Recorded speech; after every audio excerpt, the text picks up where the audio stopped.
Yeah, because you can completely fuck up a perfect roll by not smoking it correctly. You could hit 95 out of 100 and still not be there. Ignorance is bliss. It's that thing. You know, you're sitting there smoking something, you're thinking this is the best until one day you go to a party and somebody fucking hands you something that you're just like, what the is this? I'm going curator first, and then the best curators are also growers that have time to try everything. A lot of people hate the fuck out of us. You already know. Damn, there's more out there than I thought.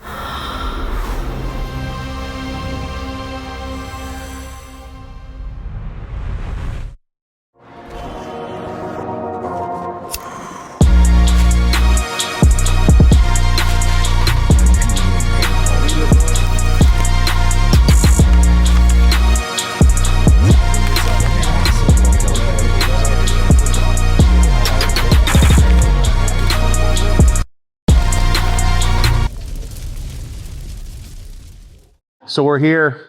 We got the big homies on today. We're here with Proper Doinks. We're going through. We've been smoking all day. And what's dope is we started today off filming how to roll a proper doink.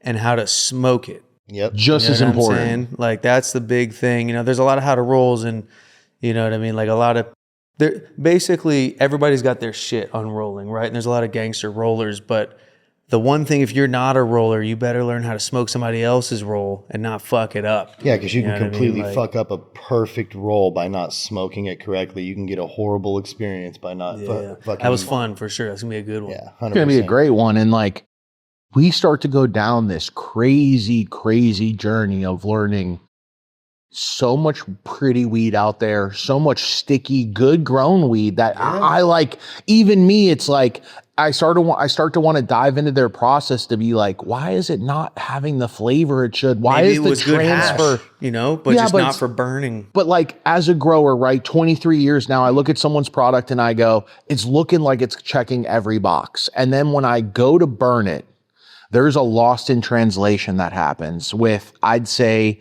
90% of the industry. Or smoky taste, or no flavor transfer. It's just like harsh, everything else, you know? And that's why Adam and I speak so much about people that judge weed solely based on nose or solely based on look, because to us, that's impossible. Yeah, it's and a lot of not people, even a possibility. Like, a lot of people hate the fuck out of us. You already know.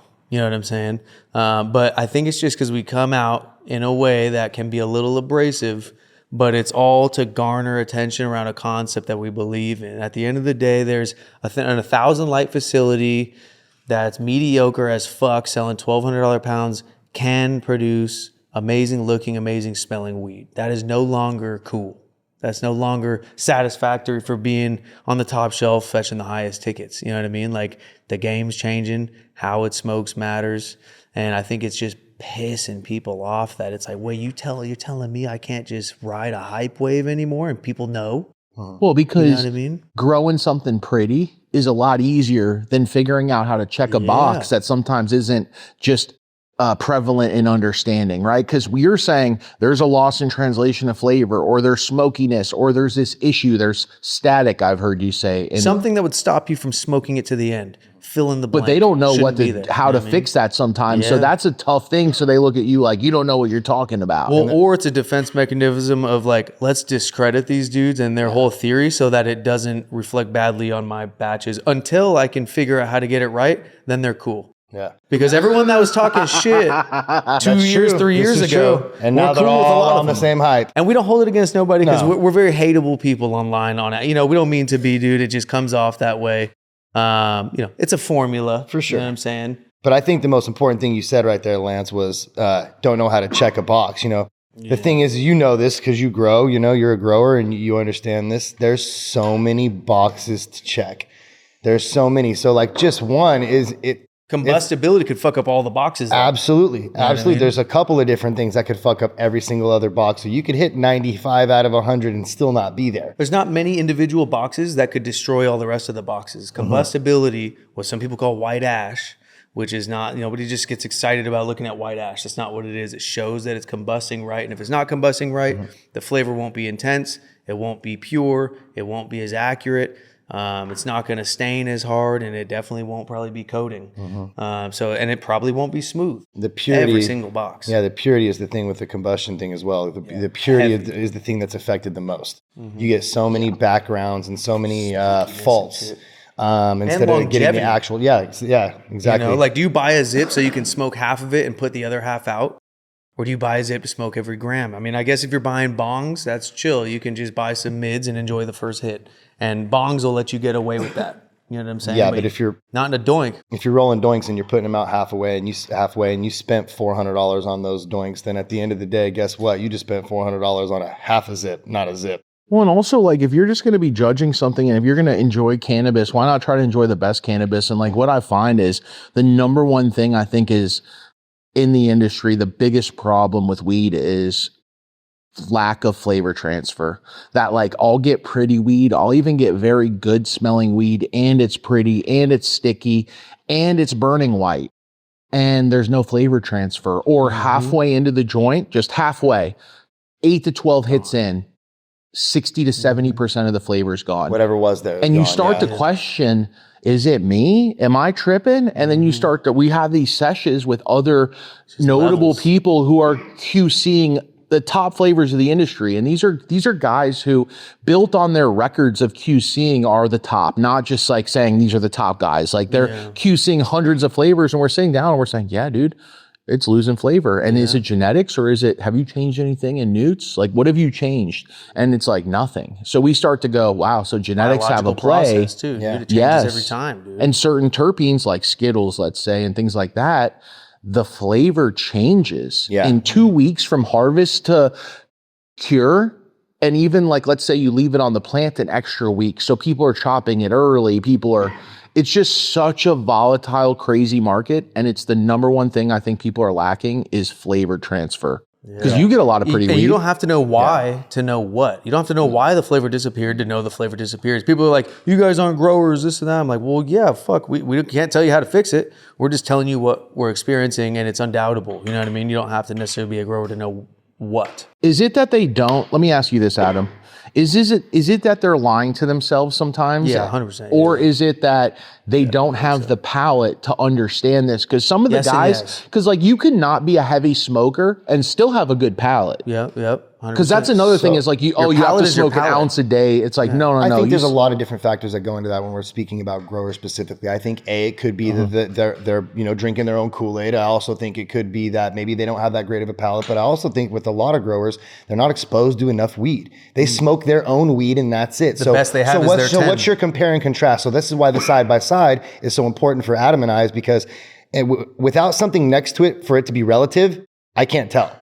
Yeah, weed is only so good relative to what you're comparing it to. So whether it's the best thing you ever smoked. If those growers aren't out in the scene, actually seeing all these different growers and seeing all these different big brands and trying all these weeds and trying to understand the differences, then how can you say that what you have is the best and that what we're doing is wrong? You're getting the proper flavor transfer or the proper potency. Because like I've smoked in my batches before and been like, why am I so much higher? Or vice versa, smoking someone else's stuff and been like, dude, that is potent. And it's like, I've just grown that strain. It wasn't as potent as that, or vice versa. There's just so many factors that change and you're trying to hit all the boxes. Yeah. And the consumer wants all 100 boxes though. Yeah. We don't want you to miss one. At the top level. Yeah, for sure. You remember the last time we were on and we talked about, who would you trust if you needed some advice on the best thing smoking to go get for head stash, and everybody crucified us because they're like, we would trust the curator. Let's dive into that again because I'm standing on it. I still will. But that doesn't mean that the curator can't also be a grower. Mm-hmm. It's just, I'm going curator first, and then the best curators are also growers that have time to try everything. It's not so much that it's better than a grower. It's just any human being, grower or not, that has tried a larger amount of variety of weed. And we know like, hey, this is fire. Oh, it's fire. Okay, verified. He knows what fire is. I'm going to trust that more than somebody that's only smoking their own weed because it's mutually exclusive. Just because you're a grower doesn't mean you have a palate and vice versa. So like access does equal expertise in some cases. Because you only know. It's like, it's ignorant. It's not calling somebody ignorant, but ignorance is bliss. It's that thing. You're sitting there smoking something. You're thinking this is the best until one day you go to a party and somebody fucking hands you something that you're just like, what the fuck is this? It's another level, and you're like, holy shit. And then you have this moment of realization where you're like, damn, there's more out there than I thought. Yeah. First time, let me tell you a good story.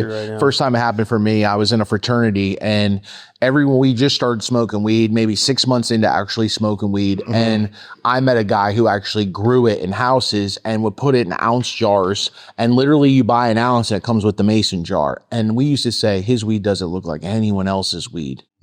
And that's where you start to realize there's levels to this. Shit out there, and it gets vastly different, because even like, oh, this is the best Cali shit compared to some local homegrown that hasn't traveled far. Oh, bro. You're up against it. I grew up in the brown bud brick weed scene here in the early 90s smoking weed. So watching that transformation from that to seeing people actually having what they were calling green bud back then, and actually seeing that, and then it moving to like chronic and stuff. But then you get to a point where you're no longer looking at it and going, oh, that looks different. You get to a point one time where you smoke something and you're like, what the fuck? You've never had anything like it. And what was that for you? One that just spun you, and you're like, the one that whoa. stands out the most, and I know there were ones before this because my hunt started way before this, but the one that stands out the most, where I started using the term smoking before I'd even heard it from other people, was a certain batch of guava from Connected in very, very early 2017.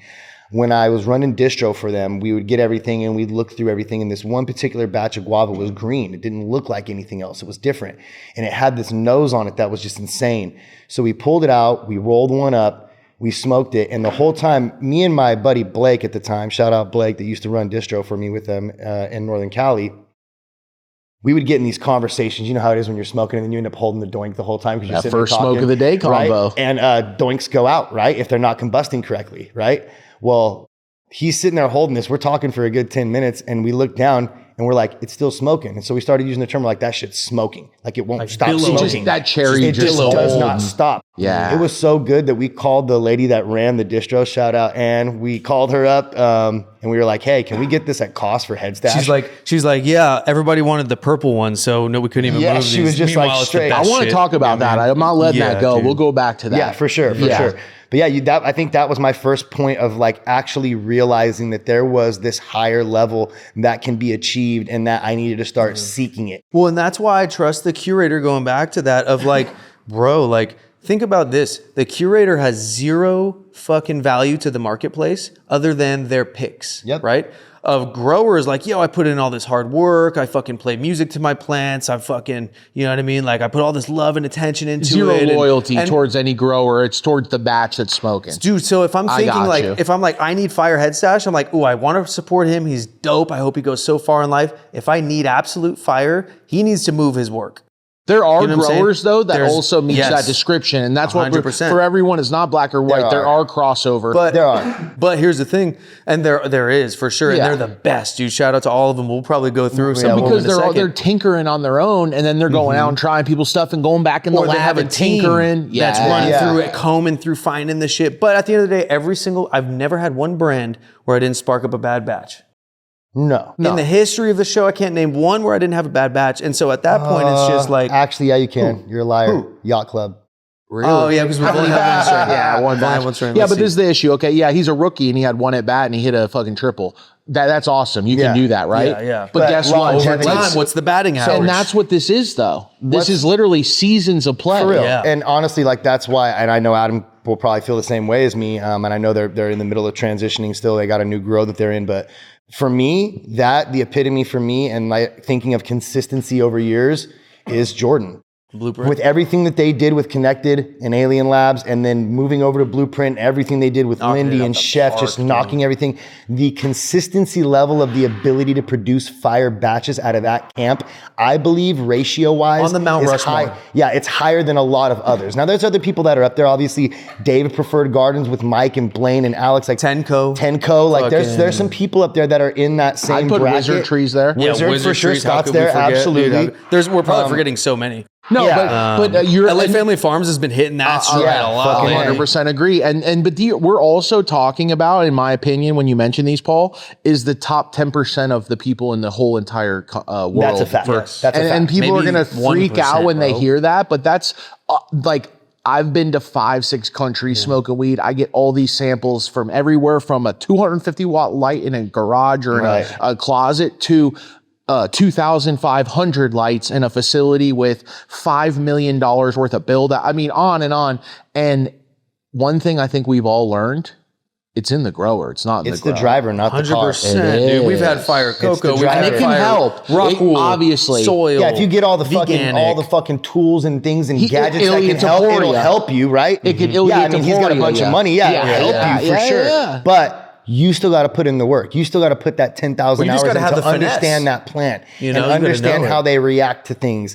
You know, one of the things that, like, Jordan, I'm going to use as an example again, his ability to see things in a plant that people would have to run a test to see. Walking down and peripheral catches some shit that nobody would even notice usually. Someone else would have to run a test on that plant in order to see that was having this problem. Jordan can just with an eye be like, boom, that's got this issue. And that's hours in the garden. Yeah, that's ground level, being so involved that, just like with any profession, I'm sure professional sports players feel the same way, that you can almost feel when the ball's being thrown in the air. You can almost, it's an intuition in this that it's the same thing. We used to walk into a room and we would joke that we only see the 1 or 2 plants that are hurt. There could be 10,000 plants in a room and you're like, what's going on with that one? Yeah. And you walk out in the middle of a room and you're like, yeah, that one right there. And it's like, my guy it would just be like, because all I'd do is go into rooms and be like, this one's fucked It's a beautiful room. Be like, what's up with that one right there? And we're walking over to the one plant that like is somehow locked out or just not happy enough. But it is true, bro. And like, that's why it comes down to a batting average, dude, of like purple though. Yeah. And you're talking about purple. I want to talk about purple because so many times recently, bro, I have growers who are saying, dude, everyone wanted the green batch or the LCG. Lately the now, green batches are smoking because better. people are getting smart now. This has been an epidemic in California since the early 2000s. But we used to want Purple Z. This happened when grapes came out. When grapes came out in the early 2000s and everybody was wanting grapes back then, I know people that were growing, that were renting houses in Atomas and just kicking the AC as high as they could, trying to get all the color they could out of whatever plant they were growing. It wasn't grape. So somehow in California, I feel like ever since then, there's been this want for color in your weed. And it's like, color doesn't necessarily mean greatness. Actually, if I'm being honest, I'm going to say 9 times out of 10, it doesn't.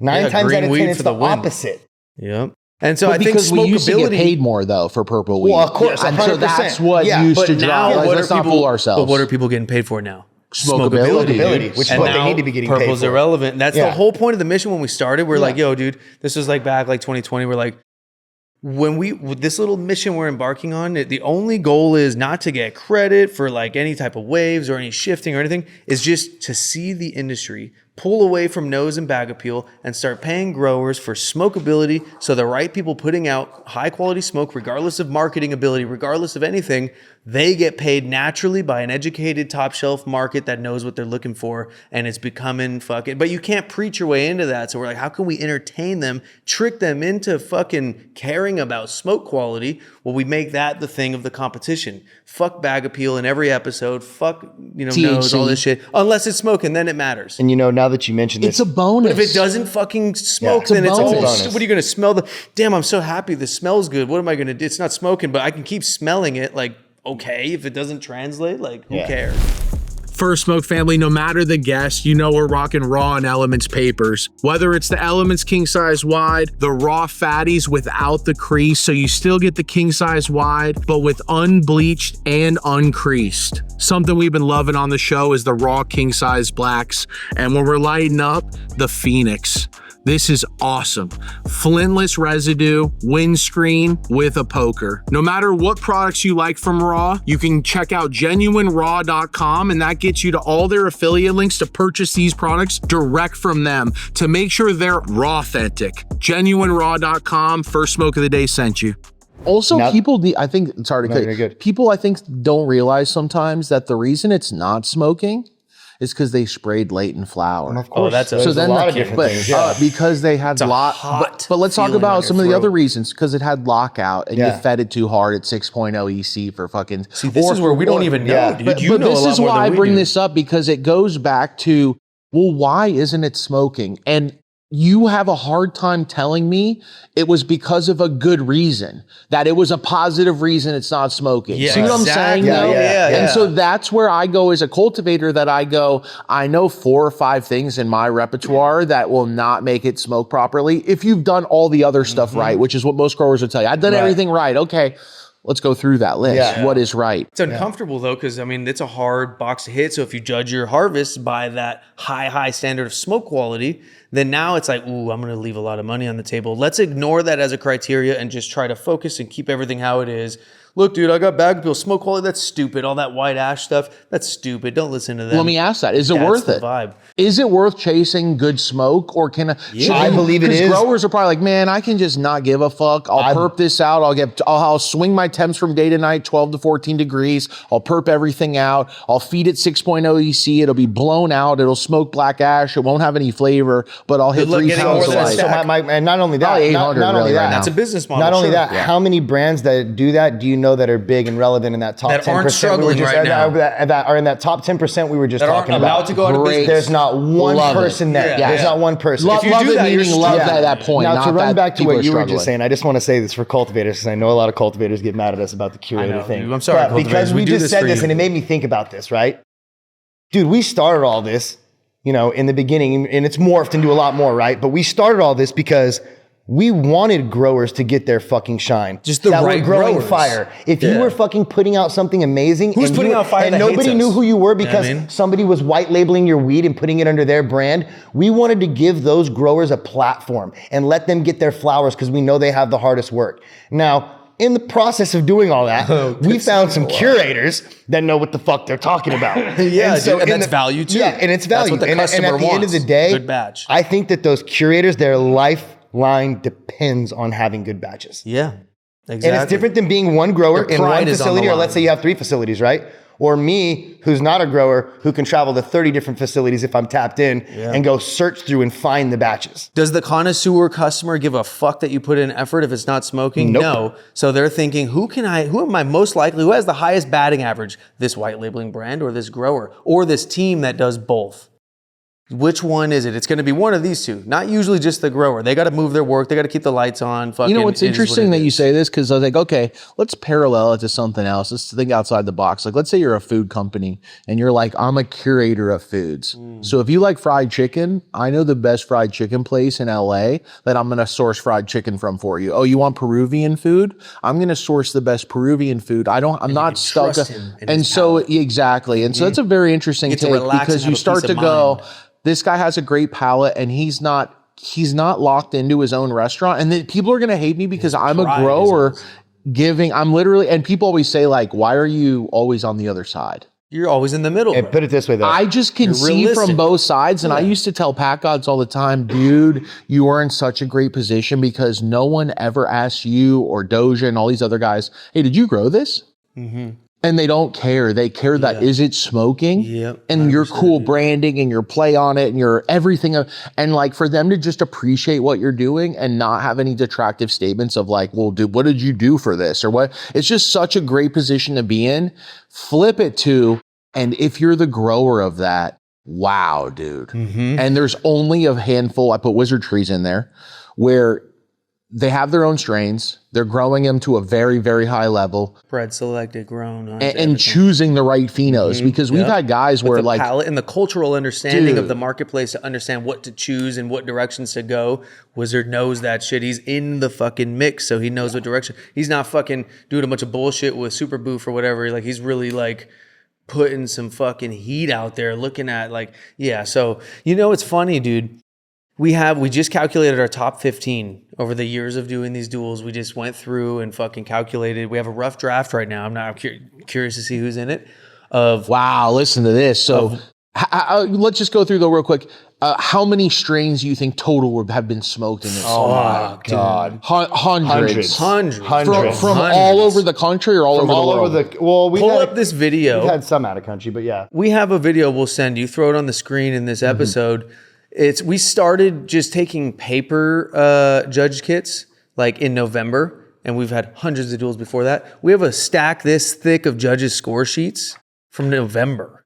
And this You know is what I'm stuff saying? that you Each can sheet go is 2 back strains. and look at what you rated people in the duel. We can look just for back at listeners. who they went up against, everything. So we can know, okay, so this person has faced this person before. And when they did last time, it was this strain that they used and this strain that this used. And this person won by 3rd round unanimous decision, or this person won by 1st round knockout. So you get a real in-depth look at who these people are. We're still going to make that list. This, what I'm about to tell you Oh, right you're now, showing them- yeah, okay. this is the mathematical list. There's context that I think are going to shift positions around, move some people in, move some people out of the top 15. But we're going to keep a top 15 updated, a pound for pound list, which is the mathematical plus context from us. And we're going to have a pound for pound top 15. And that's going to play into a lot of stuff in future brackets and stuff like that. And we'll get into that. But number 15, we'll start at the back. And by the way, 16, 17, we have Tenko and Trap Jesus not making it into the top 15 yet. Both at 3-3, both with some context, might be in the top 15 for sure. Yeah. Especially, Trap. I mean, both of them, dude. They should be. or entering more duels and things like that. Yeah, but even just the wins they had It's the and how context of impressive who- they were yeah, and who the they went up against. the variety of strains that they came forward with, not just one hitters. So then we have, and 15th, Green Dog at 4-3 with a 571 winning average. One of the top cultivators in the country. Yeah, in my and opinion. very Shout out, Drew. active with a lot of different strains. We have at 14th, Preferred Gardens, also 4-3, 571. We put them at 14th because they've won a $60,000 bracket. We Another have one of the top cultivators, top 10 in the whole country. Yeah, breeding, Yeah. selecting, everything. Yeah, yeah. QC team on point. Agreed against They buy most shit off the cultivators agree upon this. This isn't just yeah. Yeah, everybody can I'm agree on interested in Dave, this. dude. So number 13. Dude, they're sending Preferred is sending people to the stores to buy things off the shelf to QC. They're going the extra mile. Yeah, so they like they're make sure a their dope shit smokes. double team. I like to grower, see cultivator. good people win too. And that's like Dave's not good always people. the case. And it's Yes. like the more this industry gets harder, the more we see good people winning, which is kind of a 100%. cool, weird juxtaposition. Yep. In 13th, we have Alien Labs at 5-3. Just deserved. Very fucking And we'll probably years be of higher. crushing. Yeah, we'll be higher probably when we do. They're coming back right the now, dude. They've been context. producing some fucking heat lately, That dude. AZ the batch AZ of brainwash fucking is brainwash. Because ridiculous. Ted cares. Yeah, He does. He Yeah. does. And they've put Well- so much money into research and development to figure Also, out shout what's out Well, let me going ask on you with this their though. grows. leak as well. But let me ask you this though. Why is Ted stuff smoking so strong and Connected's isn't? Connected Well, is getting there. hold on. Yeah, hold on. They do. They Their do. permanent marker was blowing. Their And fucking what else was The it? Scotty right now from AZ AZ? is that's the 2017 batch. I'm talking. That's Connected. That's It's them been a doing- while since I've had it, but that's why I'm asking. I know what you're talking they're about. back, dude. They're both They're coming back. I think maybe it's some I'm genetic excited stuff then. too. To the way Ted selects strains and stuff is very like Yeah. he's fucking locked He in. also he's obviously telling people like his team this isn't smoking because Yeah. I'm not everything's just a home run. He's obviously having tons of batches where he's saying, and not just batches but like phenos and things where he's like no, a lot of no's. But you have to be able to get through a lot of no's to be like To find the yeses. yes. And so him saying that no, like that plays a large role, and that's what I ask sometimes with like that is like, yo, he's obviously very involved. they got a few guys on that team, too. Ted's also another anomaly, though. Like Dave, when you talk about growers and you talk about somebody who accesses a lot of things in the market, he doesn't just smoke Alien Labs. he smokes He a lot of smokes all shit. kinds of shit. He understands what fire is, And he gets the culture and what the and smokers he's got, want. they got shout out Malik. They got Malik on the team. Taylor. TCing with him. Taylor, like dude, like they're out there. They got a dope team. Like Dave and them. 100%. Same Yeah. thing. So they're at Shout out Caleb. Yeah. And Yeah. shout out Luke as well, Yeah, man. yeah. OGs in the industry. Absolutely. And like everyone knows black Put bags. both of us on in a lot of ways, dude. I mean, both- we are who in- we are in because this- of Connected. yeah, so in shout the out Connected, industry. dude. Yeah. Well, in the legal Yeah, legal side of the 100%. market, like that's how we both. but I mean, started. directly put money in both of our pockets. Both of our pockets. Not, like they fed my family. They helped us out a lot in life at a certain time. You know what I mean? I So can honestly say this. they've affected they're the Little Wayne of culture of top shelf. You Yeah. know what I'm saying? Oh, well, listen, everyone. I can honestly say this: nobody was getting what they were getting for outdoor prices. at That's a that time. fact. Or Bro, indoor. those- or that's a indoor. fact. For sure. but- 37 and 8 wholesale. but to yeah, get that's on the Two list. stack outdoor packs though. Yeah. I know because I flipped them. and some even crazier where you're like, We were selling this is $23 outdoor eights. Think about this. Full sun outdoor eights. We were blowing through them. They dude. It was wanted crazy. the name of the genetics. If it was 41, they didn't care if it was indoor, outdoor. Send it. They took it back to like the 90s. Yeah. This They is nice. literally were like, no one asked if it was indoor or outdoor. It was just weed and it was a price. Yeah. They took it back to that where it's like, yeah, black a bag. fact. And you're like, no, but this is outdoor. And they're like, yeah, it's 34. And you're like, what? Yeah, shut the fuck up and get out of my face Yeah. and give me money, dude. And Like, they're like, okay, fine, here. Yeah, Dude, so oh. he was trapping before that, or Crazy. distroing before that. But when it went legal, me and my wife and a couple people started running NorCal sales.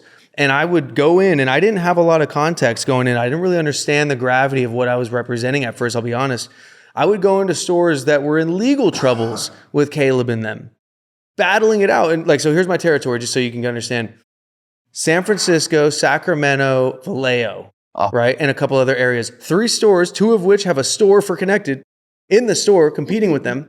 One of them, a lot of legal troubles and like disputes and all, but whatever in Vallejo. So we're going in there getting yelled at, leaving with an order of £1 per strain an hour later after they're done screaming at us. Yeah, but fucking send us the weed, dude. Because I'm like, okay, so you hate them so much. They have the hottest selling shit.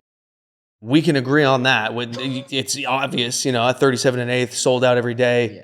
You don't want people going to their store. You just want them going to their store instead of yours to get it. You might as well bring the traffic to your store, and nobody could argue that because it was inevitable. They were selling the highest price at the highest volume and the highest demand for fucking years, bro. For years. Was it smokeability? Yes. It was. Because here's the thing is like, people were buying pounds per when it was blowing, and there was a little, adjustment period. But right before that adjustment period, when it was initiated, overnight, people went from pounds per strain that people would come in from New York. They would fucking pay the $85, $90 fucking tax, right? The old menu. And then, bro, they would make money off of the taxed eighths back home by buying it with a med card and maxing out, right? Well, that overnight, was 10 years ago. You know what makes me the most giddy is this right here. Oh, bro. Shout out Quantum. Before we get started on Garrison Lane, bro. Before we get started on Garrison Lane, because that's a whole story for him. He's got a soft spot there. Just also looking at $25 half grams of BHO. Hey, bro, there's a whole, that menu is a whole topic on its own. But dude, check this out. Listen. I'll start sweating. I had to take the sweater off, people. Those are old. Those were the good days. Yeah, man. cowboy days, man. Dude. Yeah, well, hold on, cowboy days, because look, this is when it changed, bro. Overnight, adjustment period happened, and people went, and we saw it firsthand, from buying £1 per strain to a quarter pound.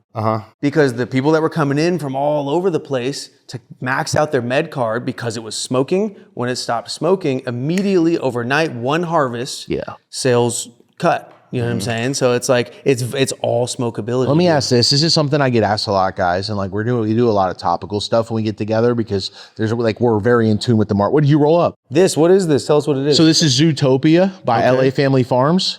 This is one of his, this is the first run of this strain, something they're running and trying. So we liked it. We thought, this is kind of interesting. It's almost like, it's nice, dude. Cookie-ish, but citrus-ish, but like, I don't know, doughy. different. Doughy, yes, for sure. Definitely doughy, for with sure. some fruity a elements. little bit, like we were all passing around. We were like, it's kind of cookie-ish a little bit. Tastes better than like, it smells even almost. Yes. And that's where we came down to was, wow, the smell is okay.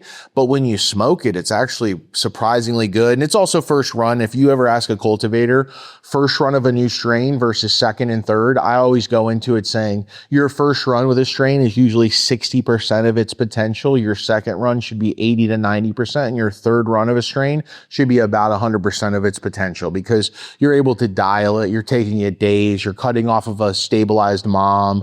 Like there's just so many factors. It's getting used to the lighting. You're adjusting the lighting. Dialing. That's still the first run, and the accuracy miss. That's the way you want to miss accuracy if you're going to. Yeah. Well, you want it to not smell as good, but then when you facility. smoke it, it tastes better. Than the other way That's the around. good accuracy mix or miss. When it smells hella good, but it doesn't taste good, that's the bad one. You don't want that one. Cultivators, under canopy lighting is changing the game. And with that, Faven Under Canopy Lighting. They're one of our premier sponsors, and it's a brand we truly believe in. If you want to check out favenlighting.com, you can get all the answers to what under canopy is and is how it's changing the game. And guess what? You're family, so we hook you up. The code is FSOTD, and you get hooked up with Faven Lighting. They put together a full layout of how you would set your facility or grow room up using their under canopy lighting. Whether you're using CMH, double-ended, fluorescents, LEDs, it doesn't matter. Faven Lighting has you covered. Go to favenlighting.com, use the code FSOTD, get hooked up, and change your grow game. Come on, cultivators. For a long time, I thought when you got over about 250 to 300 lights that you're just doomed for having shit quality. Yeah. Nope. And then I've seen with technology and also having a really good race car driver, a person in the front seat driving the QC quality, and knowing also that we can't just do raw salts. We have to add this, we have to do that, we have to tweak our formula. Maybe we have to top feed organics the last 2 weeks to try to keep some microbes. Like there's just all these tactics that you're seeing people use, and now they're worried about flavor transfer to the end. They're worried about like, why is it dying off? And they're actually caring because, just like what you said, who in the market is doing well? Who shit's not smoking? Nobody does. Nobody. And they're getting by. And we're seeing in LA, we're seeing $800 to $1,200 packs. If you're just going 3 to 4 pounds of light and it's not smoking, you're getting $800 to $1,200 for pretty, really good looking packs that 10 years ago would have been 4x that. Exactly, dude. And the only reason people are looking into that now is because now it fucking matters. You know what I mean? And like, no matter who started the wave, whatever, it doesn't matter because now it matters, and the people putting out smoke are winning. And it's easy to see, dude. When something's smoking, there's a connoisseur community that rushes it. Like, and judge it yourself. This is what I always try to tell people too. And like, tell me what your thoughts on this is. I'm like, go let me know what you think. Cause like I can tell you, but like double check me. Well, the show helps us with that because we realize how many people that front, like they fucking are all about smoking good shit, and then we smoke what they're talking about, and it's just mid as fuck. Yeah. So it's kind of killed us inside to like get all these things, and people are like big fucking personalities. Yeah, I always smoke the best shit. Woo, woo, woo. And then they enter some shit, and it's just mid that poops out halfway through and is all chalky and shit. And we're like, does it usually come with an excuse behind it then? It depends, dude. Everybody's no, different, I don't know about a direct excuse. I think it comes with questions. And discrediting of our the discrediting of questions like, oh, well, did you guys how'd you guys store it, or how'd you guys this? And or it's just like, those dudes don't even like, know shit. They're not growers. No, and it's tough. And this is coming from a grower, man. And like some people listen to this, we're 23 years cultivating, and like still to this day have plants around me all the time in my life, at my house, on and on. And you have to be so real with yourself. Yeah. That's something that I think a lot of people have a hard time doing, because you could have a good palate and understand good weed. Some people have a hard time saying, damn, this ain't the best batch. They have the wrong side or a hard time saying that to their friends, and that like well, to their wallet and their bills. And we've always said since the very beginning, when we were sitting on the couch brainstorming this shit, we're dying on the hill. We're fucking gonna be honest. I don't care if it's the best homie on planet Earth. If it's not smoking, it's not smoking, or if bro. it's the worst enemy on planet Earth, your shit's smoking. It's fire. I don't care. Smoking, I don't care who you are. Never holding back feedback from friends or foes. It has to be about the weed. It can't be about friendships. Look, dude, we should be able to still be friends when we're talking about a plant. Or even if we're not friends, we should be able to put that to the side and be like, this is what it is. Yeah, if I don't like your plant or I do like your plant, I should be able to say so, and it shouldn't be like a relationship ending thing. You know what I'm saying? No, well, what it should be is you're helping me adjust. Yeah, and it's more of you basically telling me, yo, if you race like this, you're going to lose in the race. And you're like, wait, what? It would be literally like you being a race car driver, if we're going to use that reference, and saying, you're my coach. You're one of my coaches. I have 4 or 5 people in my life that I bounce off ideas or strains or whatever that I trust. And you're in my corner saying, you're not fast enough to beat the first, and you want first. And it's that real thing of being like, oh shit, I need to be better than if I need to. And you end up hating that person when they tell you that advice. But then when you come around and avenge that loss, it's the best. As a grower, if you were and you were producing some shit that was whatever, and you asked Adam and I to try it, and we tried it, and we just told you, it's fire, so you could just keep down that path. Would you rather that, or would you rather us be honest with you?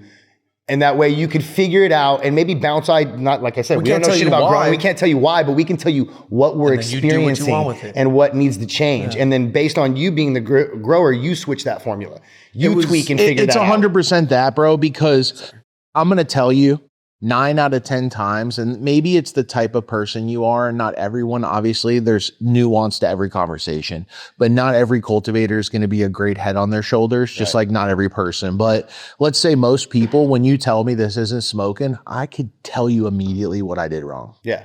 You know, it's like getting up in let's go to baseball analogies and soccer and all this stuff. But like, if you didn't play a great game, and like every time, let me just say this, I've sat down guys whose flavors are really on the table right now. We sit down, we'll smoke something that's not smoking. And I'll be like, what happened? And he's like, well, week 3, we had an issue with heat. Boom. it's usually that easy and honest they're variables, of a convo. right? It's variables and something that should be a constant. You know, you have an SOP, you have a lighting schedule, you have a feeding schedule, you have everything that you have. So it's an SOP. Without some type of an X variable and something happening, everything would be a perfect run, right? But the problem is that's not how this shit works. Electricity goes out, fucking fans go out, heaters go out, AC goes out. Floods happen. You know what I'm saying? People happen. Yeah. Employees sometimes forget shit. What happened to that mom? Oh, what? Oh, fuck, we lost it. What? And it's like, just stuff happens. And, you know, people don't want to work weekends. So, and especially now, it's also like they don't want to have security guards. Let's talk about that. You get robbed. What happened to that strain? What happened to this? What happened to this batch? Oh, we got robbed, dude. You know? And so there's just so many factors that you have to be real with yourself. We go back and back and back to that. But like, I love this thing we talked about where you're saying like, you're part of the QC process for some brands, or you're going to start to be. I don't know if we want that. We offer that. We have a few people that it's just private feedback on the low, up to X amount of strains, depending on the situation with them. And we just on the low smoke it and give them straight feedback on it.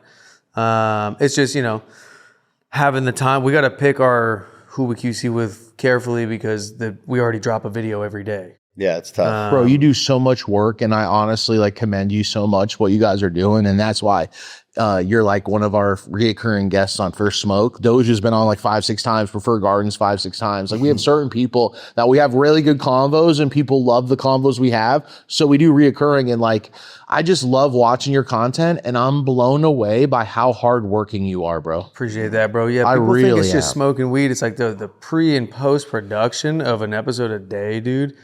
And there's the fucking constant attention to, you know, because he runs all the social media, the constant attention to answering everybody on every platform. Even if I don't answer anyone, every graphic, winter post, bro, every time I'm on YouTube, chasing people down every single day for all this information is fucking, dude, it's a lot of shit. Every time I'm on YouTube, I see, boom, they're live. I click on and I'm seeing what you guys are doing. Yeah. But you do that, what, twice a day? We do brackets. We do it twice a day to get through it, but every other day it's just 7 days a week usually, unless something comes up one of the days. But we think about that, people, though. So let me two new strains, 7 days a week. Let's talk about doing cannabis content for a second, because there's a lot of people out there that want to do it, think it's easy, don't realize why it should cost any amount of money to produce or do anything in it. But like twice a day, most of the time, 7 days a week. Yeah. That's a lot of, bro, even for us, we produce a show that's a ton of media. Dude, it's insane. Ton of work.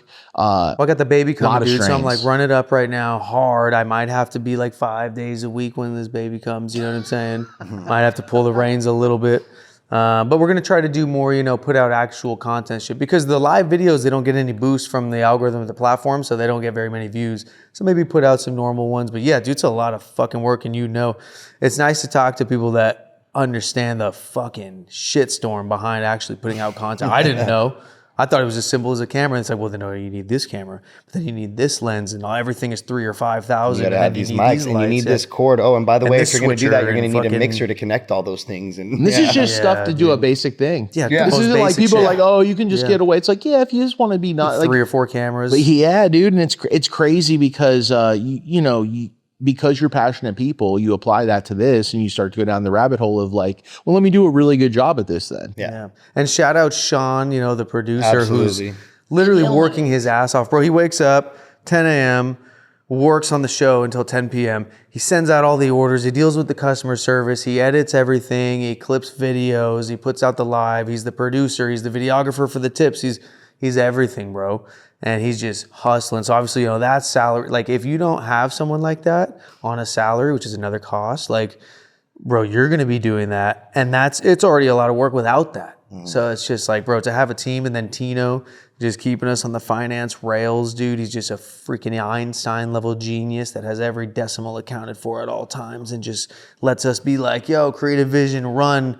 And he's like, all right, let me keep you in the fucking bowling alley. Make sure you're still good. So teamwork makes the dream work. Yeah, 100%. It's a fantastic four of just like opposite talents that all click, and it's like super grateful for those guys, dude. When we get 69 reposts on a X stream, we're gonna make Dave's gonna fucking and Sean take a dab. Yeah, Sean agreed. Sean, if you're watching this, you agreed, bro. Right? Sean doesn't have to smoke the poop soup for Sean. Not the poop. No, we'll get him a good dab. Give him a good dab. But Dave's hitting some 4-year-old, been in the car, fucking shit. Yep. Shout out Dave and Proper Doinks. He's dropping the new contender series to get into the PSL. So we can't smoke all the weed people give us. We have private contracts for QCing, and we have the daily or multiple daily shows to where we have to have the freshest palette possible for each of them. So we don't get to smoke a lot of the shit people give me. We give it to Dave. He runs through it all and tells us what's worth trying again. But now he's going to make a show out of that where he's running through volume and seeing what makes it up to the league, which skips the entry fee into the league, or what he's going to try in a blunt to see if it's at least good blunt weed. Let me ask this. Why glass tips? All right. Are they a gimmick, bro? Everyone wants to know if they're a gimmick. People tell me. Not a gimmick. And I always tell people, and this is what I tell people though, roll a joint with one, roll a joint with the same exact weed with yourself, without one, and look at the ash color, texture, everything about the ash, besides the smoking experience. How it's leaning, all the shit. What do you think after you tried it yourself? And then you tell me if it's worth it. Because a lot of people want to know if it's worth it, or they'll say it's not worth it. And I'm like, well, have you tried one? It's like, why would I spend that? It's like, dude, you should see how much of a difference it makes. You shouldn't if you just care about getting high. But if you care about the small nuances, there's 3 reasons why you should. Number one, and this goes into different types of glass tips and everything else. Tips in general, for the old school guys that I like to no tip it sometimes, twist the end and hit it old school. That only works good about the first half, no tip. Second half, that mouthpiece, is that pausable? Maybe pause. Throw a pause in there for safe measure. No tip is like no diddy in our industry. Yeah, okay. No fair. tip. So like that mouthpiece is going to get so clogged up and hard to hit. You're getting chapstick. It's clogging. You're not getting the airflow you should. That glass tip keeps it perfectly consistent the entire way through, as well as glass compared to, paper, which I used my whole life before meeting him, or wood or whatever it is. The glass tip gives 0 flavor at all in any way, shape, or form, no matter how close the cherry gets to it. When you start getting close to other things, it can start to change the flavor and heat up those materials. It definitely does. And it also is a smaller chamber. If you don't want to end up like a bong, which the bong conversation we'll get into next, we might as well. But the bong effect is oxidation of the smoke where it sits in a chamber. The bigger the chamber and the tip, the more oxidized it'll get. So our whole thing with our tips was as many small holes as possible for the same amount of airflow, just spread out more even and less oxygen chamber to make it stale. And so that's the idea with the multi-bore glass tip, is get away from oxidation. Scooby snacks, it blocks, bunch of fucking weed getting in your mouth. There's a lot of reasons why, but they're all nuances. They're not going to get you more high. Maybe you'll smoke more of it, I guess. It was an evolution for me from just smoking, obviously smoking with blunts. He's first the tip joints, god, right? dude. Blunt, joints and blunts, just regular. Then to all of a sudden they had these, and the first time I saw this too was before it was in America. I'm going to shout this out. Shout out the homie Nate and Mike. They went to be Cannabis Cup judges in Amsterdam in 1998, 1999. And they brought back the very first filters I had ever seen, the little cardboard fucking filters. And when they brought them back, everybody was like, the fuck are those? They did not have any traction back then whatsoever. They brought back a bunch of them. I used those for a while. From there, I found Roar and Funky Field Tip when they came out. Shout out, Be Real. They were early on the scene. Got a collab coming with them soon. I started collecting all the Roars, all the Funky Field Tips. He had 600 Funky Field Tips. So I started collecting all of them. So you're an OG glass tip guy. You have no idea. From there, shout out fucking All Tied Up, the homie Nate, smoking with him one time, and he pulls out this fucking thing, and I'm like, what the fuck is that? Because he used to use the Funkies too in the Roars. And he's like, oh, this is this dude Gordo Scientific.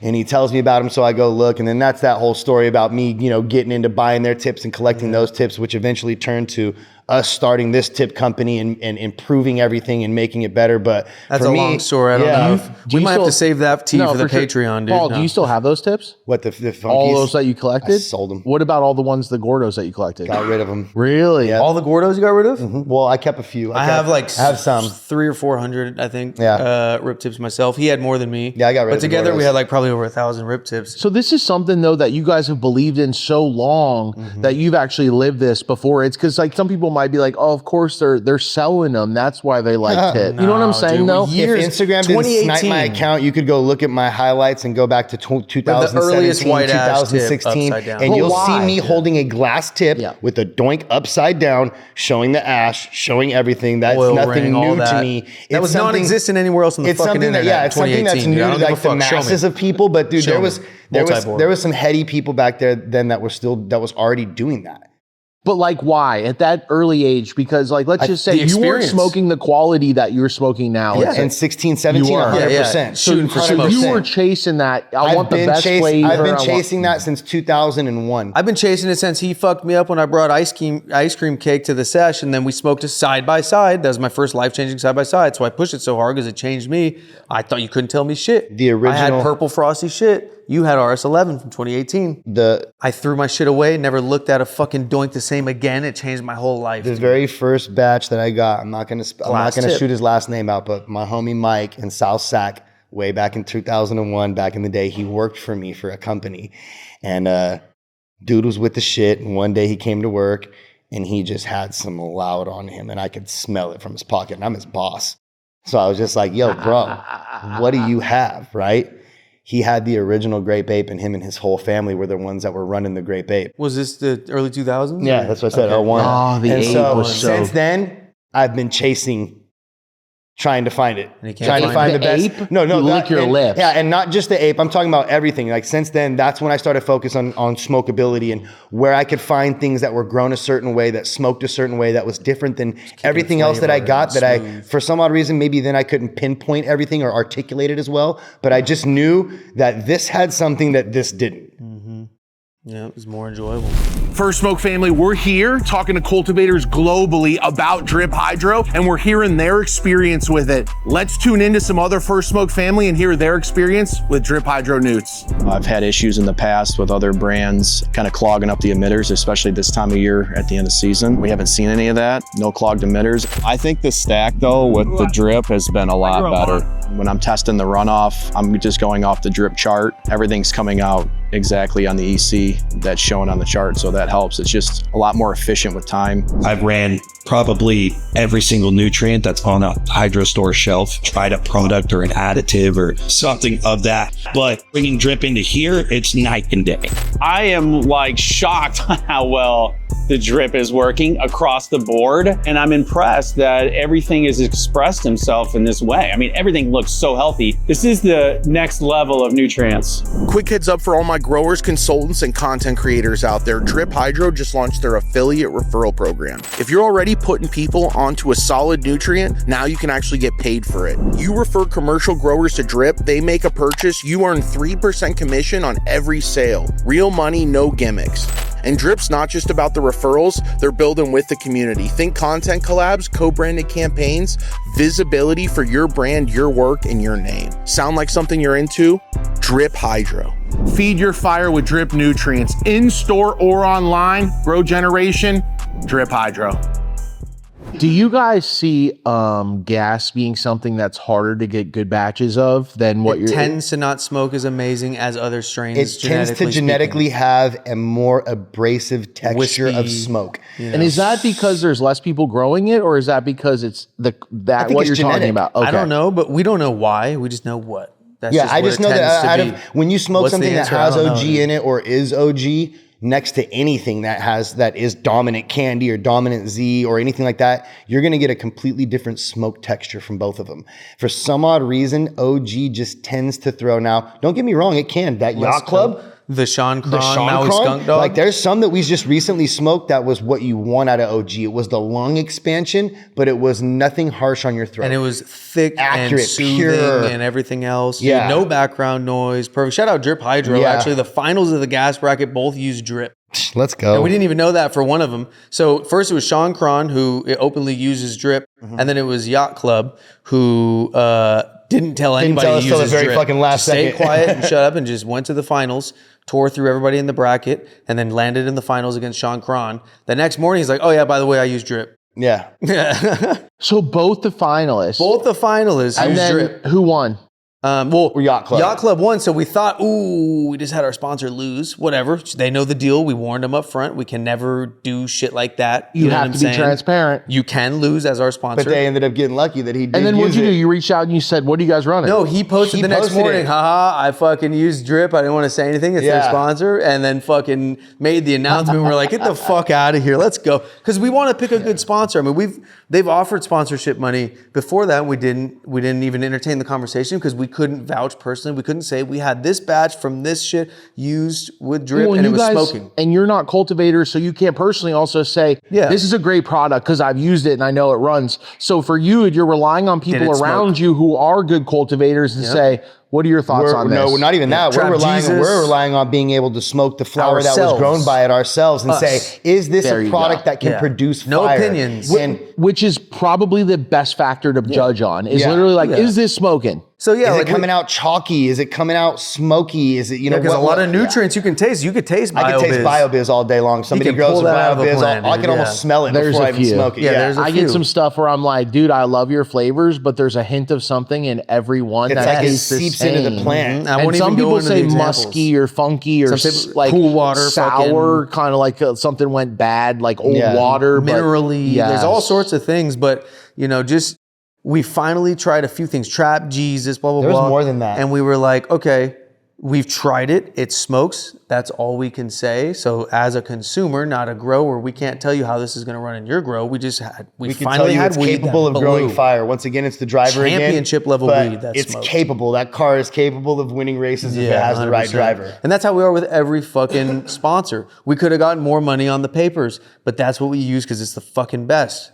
Period. Well, with Drip You know what I'm too, saying? it's built by growers and they know the demand for growers and what people are, and it's also built by a few growers who actually smoke a lot of herb and a lot of rosin and have had grows. Like I know the owners of Drip, right? And so a few of those guys were also behind Power SI, another phenomenal product that most of the industry ended up just saying, yeah, this is great. We haven't had anything like this, or this fills a void we needed. And so with Drip, it's dope because they're basically putting it out and from a grower standpoint saying, here's your baseline. Now, if you want to tweak it from here, that's up to you. Yeah, Just you're like the you chef. would a recipe. And I always respect that instead of it saying, all you got to do is run my shit and you're going to grow fire. And we all know that's not going to be the truth with anybody. No. Right. Is it just hey, I just want to, because most people, they say, just give me the answer, bro. We talked about that last time. Just give me the answer. Yeah. And it's like, it's not that, it's not that easy, nuanced. yeah. And so to be able to say like, hey, here's a great baseline and now tweak it the way you want to tweak it. And I see a lot of people commenting growers wise saying, dude, I use it, then I do this, then I do that, then I apply this, and then my product's the best I've ever had. And I'm like, I love that. Yeah. You've literally tweaked all the knobs and figured out like, if I do these 5 things and then this is my baseline, I have a phenomenal outcome. And like, that's with a lot of great nutrient companies, but shout out Drip because Drip is obviously crushing it and it's based off people doing well with it. It's not based off of just hype. Well, dude, people are saying, oh, like, I know how to win a proper Doinks bracket now. You just use Drip. And it's like, okay, people think we're favoring Drip, but can you imagine for a second that the way we go about sponsors is waiting to find something we believe is the very best thing available and choosing that? Because we're competition. We're not like, if we were a show, it would be different, right? But as a competition and our whole thing is about how does it smoke, everything has to revolve around that. We can't sell out on anything. No. It has to be the best. So that limits our ability with sponsors. We have to stick to certain people. And to have something like, okay, we finally picked this because we've had amazing experiences. Guess what? It might end up in the finals. Because that's how hard we select certain things. You know what I mean? It just Either way, happens to fucking do for well. them being like, yo, whatever, if we lose, it is what it is. Yeah. Like all that's, the sponsors that's are dope for that man. reason. We're aggressive and insulting and blunt, and our sponsors are like, do you, bro? We're not here to tell you, know what I mean? Like, do you? And I fuck with all the sponsors for that. Well, we use every sponsor too. We used fucking Faven, we had We've Faven. had amazing weed from Faven. You can Grows. check my bag. I'll You know what I challenge mean? anybody at any time. I always have my backpack on me. I'll challenge anyone at any time. You can always walk up to me and ask me what grinder and papers I have, and I can always pull my backpack out, and it will always be Elements, and it will always be a Santa Cruz shredder. Dude, it we're will blessed. never be anything different. Yeah. Blessed to be able to work with people who like, dude, we've been care, rocking, bro. but also like I'd be rocking these and being like, fuck, dude, like they're not our sponsor. If he told me fuck me, I'd be rocking it. I would still I'd be like, yo, rocking fuck these guys, but I'm going to use them because they have the best. Same with like Grove bags. But Like Faven use crushes Grove. as well. We've talked about that with like, I'm in rooms with growers and everyone's asking me, and now so many growers have switched to under canopy. And let's just say under canopy. Yes, you can work with our sponsors, or you can't, but either way, under canopy is crushing. Yeah, it is. So to have an option like, damn, let's check out Faven because you've heard of it on First Smoke, or try one row with Faven, try another row with another competitor, and then you make the decision. A lot of people have been doing that. Guess what? You're the guy, bro. Yeah. And you should be driving your own race car. And so like, I just, let's switch the subject. Let's change it. There's a $10,000 competition happening. And it's about to go underway, and I'm in round 1 against Good Pizza. Yeah, dude. Yes, you are, dude. Battle of the podcast, baby. I don't know if this will be out by the time.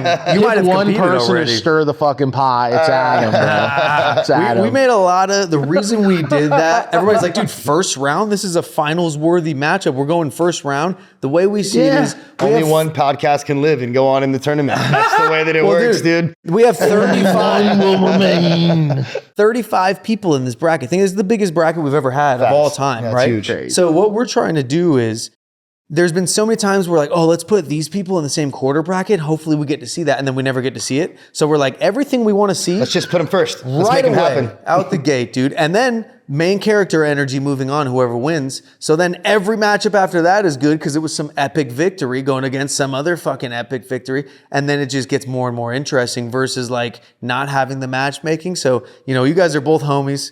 What are you thinking, bro? I just want no bias, which I know you guys will do, which I love. Yeah, dude, exactly. I'm happy with that. And because I Good just Pizza's want a worried good too, outcome dude, of 'cause no he knows. bias.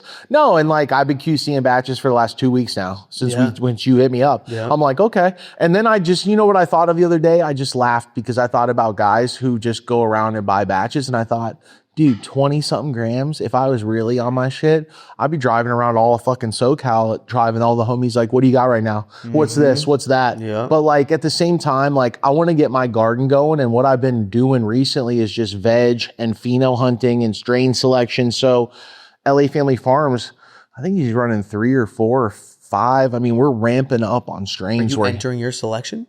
Yeah. Let's go. So we got some cool shit happening. That's all I'll get to the bottom of. But like, yeah, working with a bunch of cool people, dude, on dope projects and always breeding and hunting. But yeah, This is what you're entering? no, this is not what we're. This is just something. We just smoked it. No. something interesting. No, I think we have something better in the works, and like so does Joe. So, but $10,000, and I looked at who I'm going up against next. If I make it through round 1, it's like fucking blueprint. And I'm like, or the winner of whoever they go against. I was like, okay, this is such a crazy bracket, but okay, with these brackets, let me go through this. I forgot to say where they are on the rankings. We got off on the rankings. Give us a rundown on some of this, just because like it's hard for people to fathom an unbiased thing where there's a $10,000 grand prize, and a lot of people think it's rigged or there's got to be some bullshit. But at the same time, to think like, dude, $10,000 for some of these growers to be able to revamp your grow room, get another room up and running, do some shit, buy some strains, hunt some seeds. It's just such a good level up that you're giving the opportunity for so many people. I just absolutely love watching it. And then I also learn so much. I'm tapped in, but you guys are diving so deep into the ranks of what's out there in the world that I'm hearing about guys like Trap Jesus out of Nevada, and I'm hearing about these. That's what's blowing our mind, bro, is we're finding in the random corners of the country. Fucking Yacht Club came out of dude. fucking Redding, California. He's right close Never to us. heard We of him. never heard of him. Mendo Mikey Lion. Yeah. I've seen him on Instagram. Shout I didn't out know it was fucking spoken Woodsy. like that. What's going to blow your mind is who's in the top 10 and who's in the top 15 and the difference of the notoriety or what the fuck. Oh yeah, But, watch this. like, look at this. Above, at 11th, we have Fuck. He's had a lot of good stuff. 4 and 2. Fuck That's Fire is the brand, by the way. I'm not slandering him. Oh, okay. Fuck That's Fire, yeah. Okay, I like the full name. I always just thought it was Fuck. You know Fuck and I'm That's like, Fire, right? I don't think so, but I Oh, was you like, gotta that try is some such a crazy ass Oh, name. dude, he's got some fire. He's from out here too. He's at Okay. 666% on the batting average. Locals only at 12th. I actually skipped that. Same 4 and 2, 666 batting average. We got to change that soon. It's just weird. But then 10th, starting off the top 10, we have Up the Hill. And people get really fired up about white labelers and think there should be a different ranking. My thing is, we're a consumer-based show.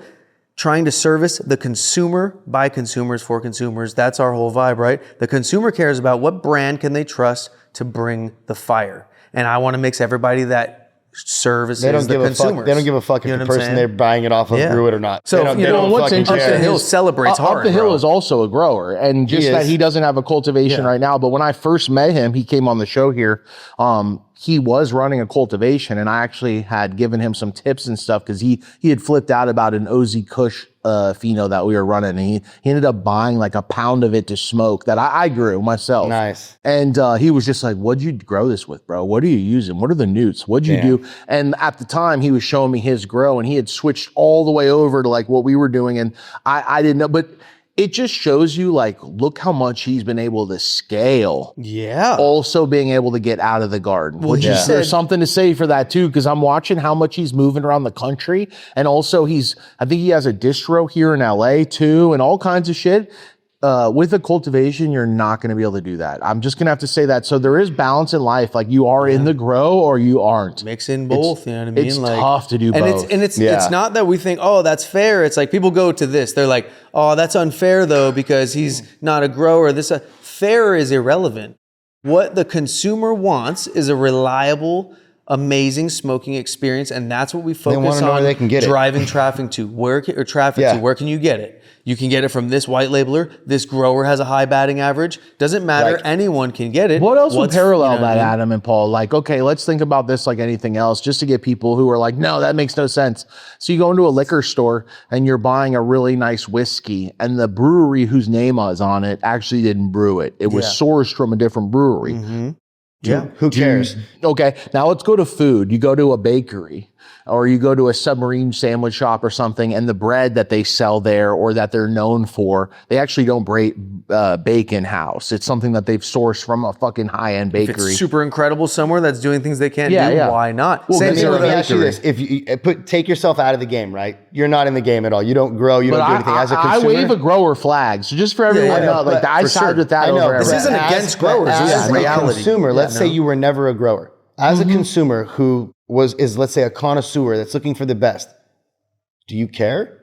Do you care if I grew it? Do you wanna care buy if an I ounce got it that from somewhere else? smokes? Do you want the best smoke? No, man. You don't care. Charity at the end of the day. purchases All only it go so is far, a dude. bonus if you did for Of me. course, and It's I think- just a cooler thing I if you think did. this way is the cooler difference. if It's you way did. more impressive, right? Yeah. It's way more impressive. Which is where we're at here. We have But I don't growers. detract anything else from that because the plug is the plug for a reason. Mm-hmm. And I never worried about if he grew it or not. And then my homies who did grow, sometimes they had better weed than the plug. Sometimes they didn't. Yeah, dude. And so it's like, Not personal. But also, bro, you have to be of the mindset of a person Mm-hmm. who looks at the positive, glasses half full type of life. Like sure. I look at the cool things about you and who Mm-hmm. you are as a person, what you bring to the table. And I'm not saying, well, yeah, but Paul doesn't do this and he's not there for that. And that's not what I'm always seeing of you. And it's the same thing in my relationships with cannabis. It's the same thing in everything. You give is a that. little, a little grace. But here's the thing: like, if you go to a restaurant, the chef's the nicest dude. He works so hard day and night, but the food's kind of mid sometimes and give a kind of fuck fire about him. sometimes. I Who gives a mean, fuck, dude? It's the harsh I'm not gonna go reality of there. the market. It's it's not just our opinion. This is the market, and people get upset about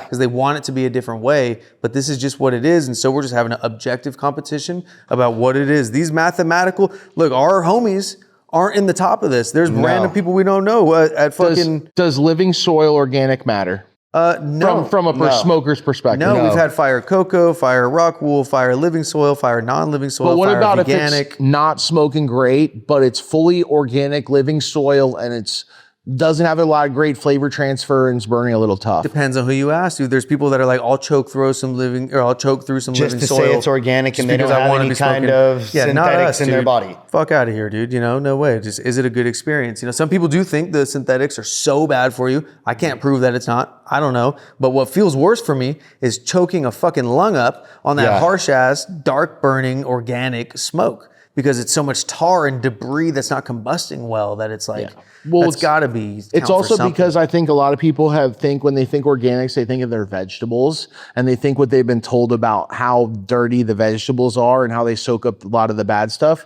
And then they parallel that to cannabis and it's not that. It's that synthetics or synganics is what the best ones I've seen.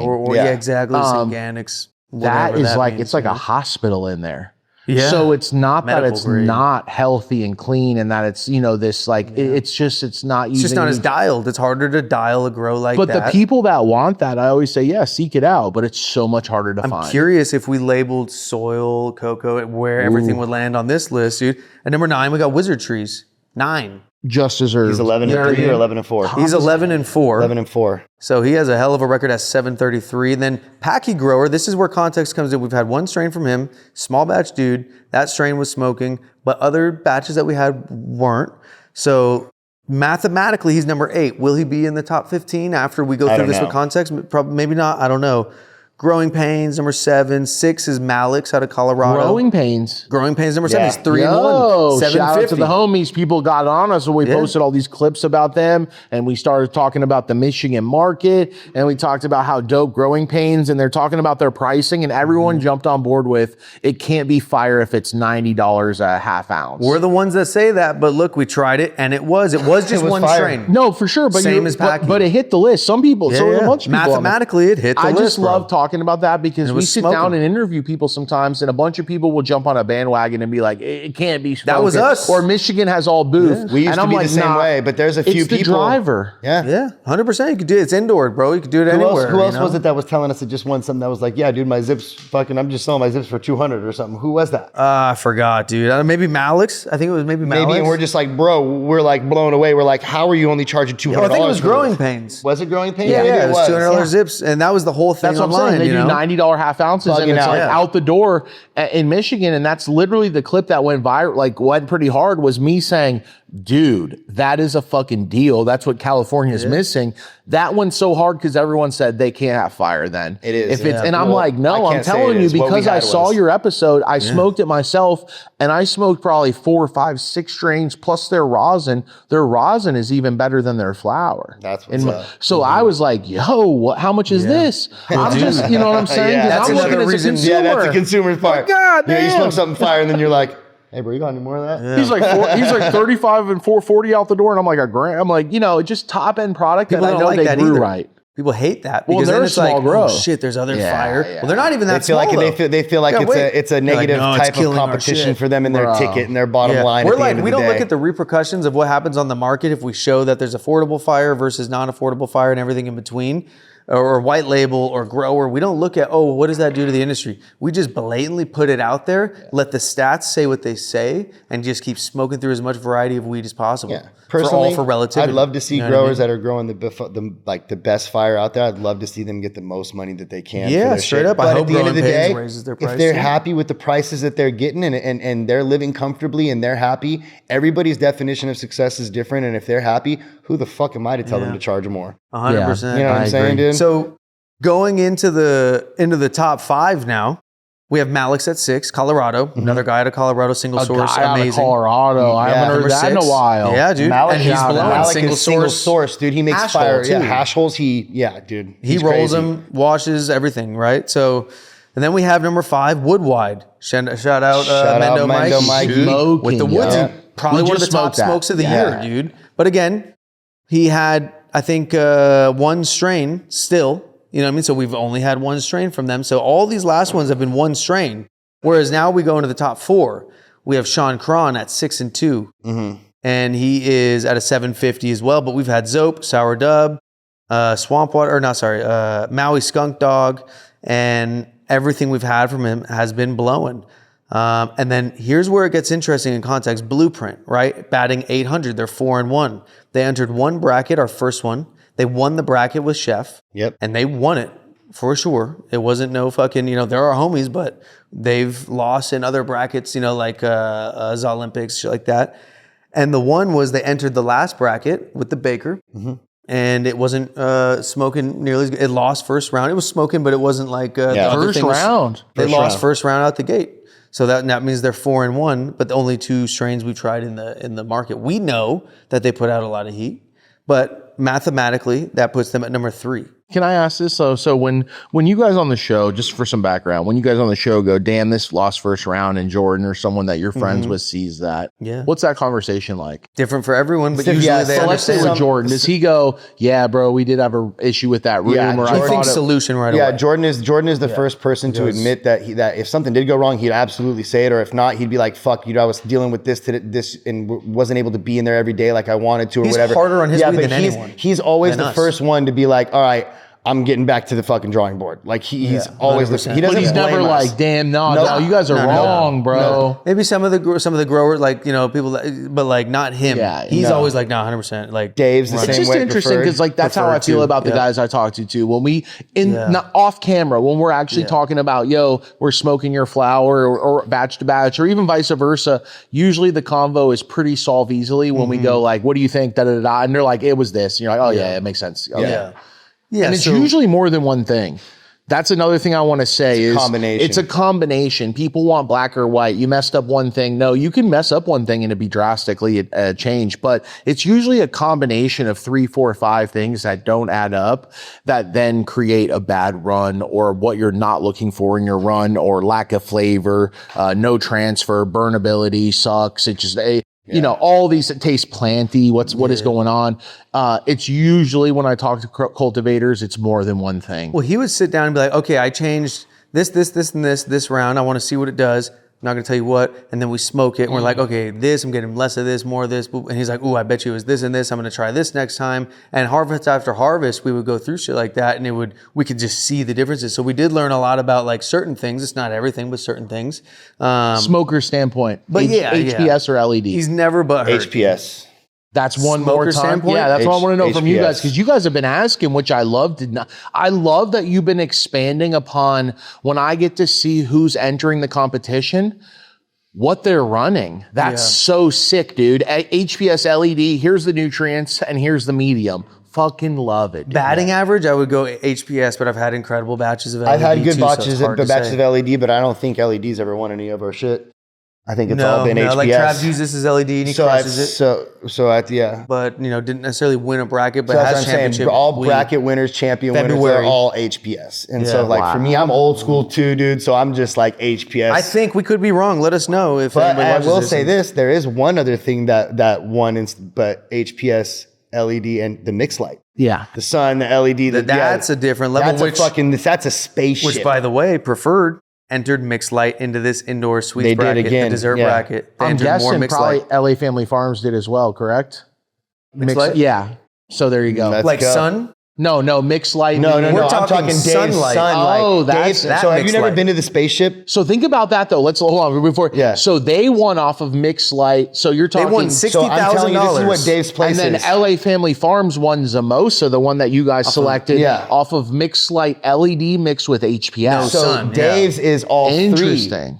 Dave's is sun, under canopy, that is LED, and HPS on top. That is the trifecta. Think about that though, indoor what we're plus. saying. Some of the best weed that we've all smoked has had all of the things. It's had LED, 100%. HPS, some of it even sun, under canopy, some of it, and Synganics probably of most. Like I'm guessing if I talk to both these guys, it's raw salts plus some organics and vice versa. It's just interesting how they're taking bits and pieces from everything, HPS, and then adding them all together to create their formula. I've always said if you could find a way to use the sun and still be able to keep it indoor to protect it for the elements, that would be the absolute best way to grow cannabis. And the wind and you the keep it road away and from air all and the shit, but you give it what it wants. So you can't recreate the spectrum that the sun gives. There's certain strains that I feel like, listening to growers, they want the what sun. I know.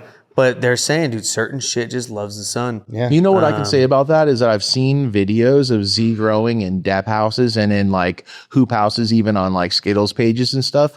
And I would agree with you that it looks so happy outside that I've seen a lot of indoors. It does not, and even in dialed indoors, No, they're it fighting. does look happier outside. I do agree with that. I bro. bet you there's a lot of strains Just even like looking that at too. it.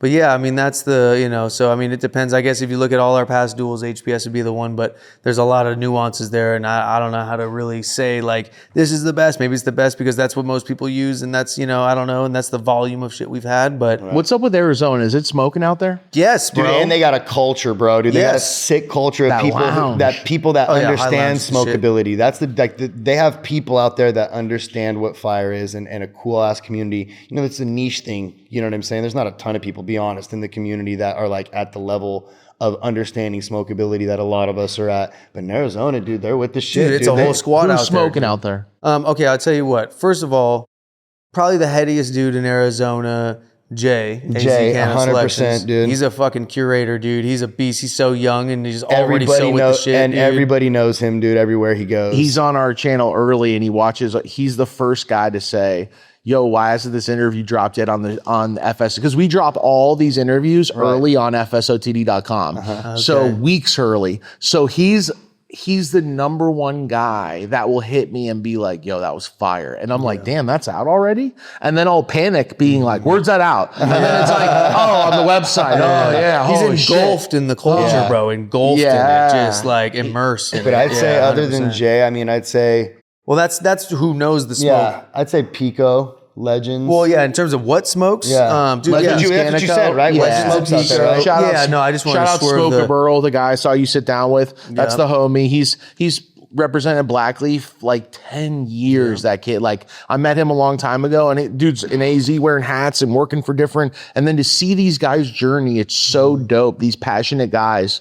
Love to see it because some of these guys supported us in the beginning when it was before First Smoke, and then I see you guys interviewing them now, and their shit's like AAA smoking, and I'm like, yo, I know Yeah, that kid. dude. He had a Even if closet they grow. lost, Yeah. like the couple, Legends, Pico, they lost, but they had fire smoke that was hitting all the boxes that we look at. It just was up against some shit that was fire. So I mean, dude, of all the things, Project Pax has fire. That Peachtree was crazy. There's a lot of fire. Low Key Canico had probably one of the best local AZ batches of everything. There's a lot of fire out there, but dude, I'm not gonna lie, the Connected and Alien Labs grow had Is the best out there. just straight up the best smoke, and I wasn't aware. And this of is both times that we've gone to Arizona. So this isn't just this trip. We went last year in November, and when we went, out of everything that we smoked out there, Jay's homie rolled up some fucking Alien Labs fucking Skittles from Arizona that was absolutely smoking. And now we get this Brainwash and this Biscotti that are both from Arizona that are just, bro, I'm telling you, you smoked the fucking black bags in 2017. This Biscotti is it. Yeah. Like, it's the one, dude. Blowing, dude. With no Arizona's background lungs are noise, just spoiled right now, dude. That shit's just in On the rec shelf. shops on the shelf. on the shelves. Oh, speaking of on the shelf, Preferred Gardens, their entry, they went and bought it off the shelf. Just to flex. Savage. They went and bought it from a dispensary off the shelf and then entered it to me. Yeah. Just to And flex. you know what's interesting too is I saw them post that they went out and bought their flower and then checked to see how it smoked from different spots. Yep. And I like commended that's them what at that. they I do. was like, Yeah, yo, their that's QC pretty team is dope. crazy. That QC team, they go into a lot of rigorous shit, dude, to make sure that they understand what's happening with their weed along. Like Shout out everywhere. Lemonade Blaine, shout out Like Mike and that whole crew. I mean, because they just came and did the Art of Rolling like we just did. Yeah, dope. That was And dope. like, two OGs. I mean, they crushed it, both them guys. Like, man, it's so deep. It's so dope to see what you guys are up to with this $10,000 bracket again and cranking this off. I think we're almost at 200K in prizes. I gotta ask this. Okay, we have Elements king size wide. Okay. We got the new drop of Phantoms, king size wide Phantoms. Yep. Okay, yeah. We got Ethereal king size wides now. Okay, we got raw black king size wides. We have raw fatties. We have Elements Fatty Supreme. I mean, we have more papers for this big time smoker than we've ever had in our whole life. Yeah. And that's just to name like the homie stuff. Yeah. Now we have a bunch of other people's stuff. What's smoking the best right now, bro? Because you guys have done these tests where you're lighting papers need more on fire. tests. Yeah, we haven't done the test yet. We haven't done the test yet on More these. shit. Yes. We haven't tested these elements versus the new XL wide Phantoms yet because we haven't had time. We've literally been filming every day. We've gotten some feedback but from the people. we've gotten some feedback from people that we trust that have done it that say that they can taste about 20 to 25% more flavor in the Phantom than they can in this. And it burns a little And slower. it burns a little slower. So here's the pros and cons.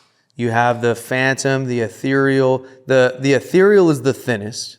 The Phantom's right behind it, close behind, slightly thicker, also making it just a little bit easier to work with. So you can work your way down to the ethereal. Phantom's a good trainer for that. And then you got the raw black, and then you got the standard element, all of which are plenty thin and dope to give a good experience. And the fatties and everything else are versions of, those. But like, I think smoking the best, it's got to be between Phantom and ethereal, but we haven't done that side by side to give you a legit answer. We would just be giving you an MD opinion. And I'm going to be honest with you, those fucking ethereals are a fucking bitch to roll with, dude. I mean, I don't even want the camera to look at my doink when I roll that thing, because that paper just wants to rip into nothing. Like with the slightest too much pressure you put somewhere, you just got to have.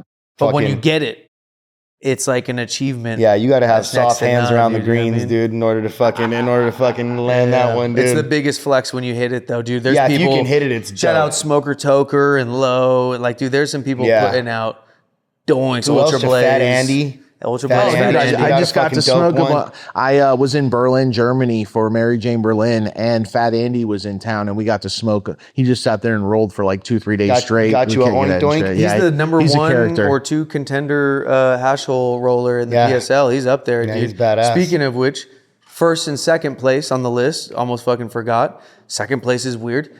Haven't seen him in a while. White Ashes 4-0. Undefeated. I've honestly never had his stuff. White Ashes came in with the Make OG Great Again batch that's grown by Cadre Verde. And he swept the very first OG bracket that we did. It wasn't big. There wasn't 3 wins out of it. There wasn't a lot of people in it, but there were the people that were willing to enter and put their money where their mouth was and jump into the competition, and those people ended up getting beat. And he won that one. So he's 3 wins, and then he won a separate duel on a different batch. Number 2. He's number 2. Just mathematically, now that might change since we haven't seen something in a long time once we do pound for pound. But that for now is number 2, and number 1 in first place, 5-0. Yacht Club. Is Yacht Club the winner of the gas bracket, because he just won 5 in a row. It's a bigger bracket, so there's more rounds. It was a bigger gas bracket. Where are they based out of? But only one strain. So Yacht Club is based out of Redding, California, which is about an hour, 2 hours north of where we are. And then White Ashes is based in Sacramento, which is about another maybe 40 minutes north of where we are. Yeah, go ask him how the show went, even by the second round, not the finals, for him and his business. Go ask Up the Hill what it did for him. I mean, like, he's a good dude, man. Yeah, he doesn't be like, oh, I did that. Like, he's like, nah, that helped. Shout out you guys. True hustler in the most fashion, and also not one to fuck around. The guys talks a lot of shit, but his he's also dad's a Brazilian from like Brazilian.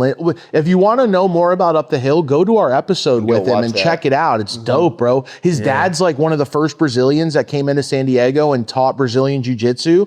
He's of like this crazy. Do you know this? He's fighting this weekend, bro. He's fighting this weekend for the belt on Saturday. He's not someone to like dope dude, man. Really be careful cool talking story. shit. Yeah, he's Up the Hill. You might run into this. I don't know why you would though either, dude. He's like one of the fucking nicest I get it. dudes. He talks a lot of shit, bro. He's up, and I know a lot of growers. I won't name who. Yeah, but a lot of growers are like, bro, I hate how much motion that show is giving people like Up the Hill who don't even grow and this and that. I'm like, look, bro, it's a fucking valuable skill to line your menu with heat. And God bless him if he's reaping the benefits of doing that consistently. I don't give a fuck, dude. Say what you want. Make a different list for growers, different list for white laborers. No. This is for consumers.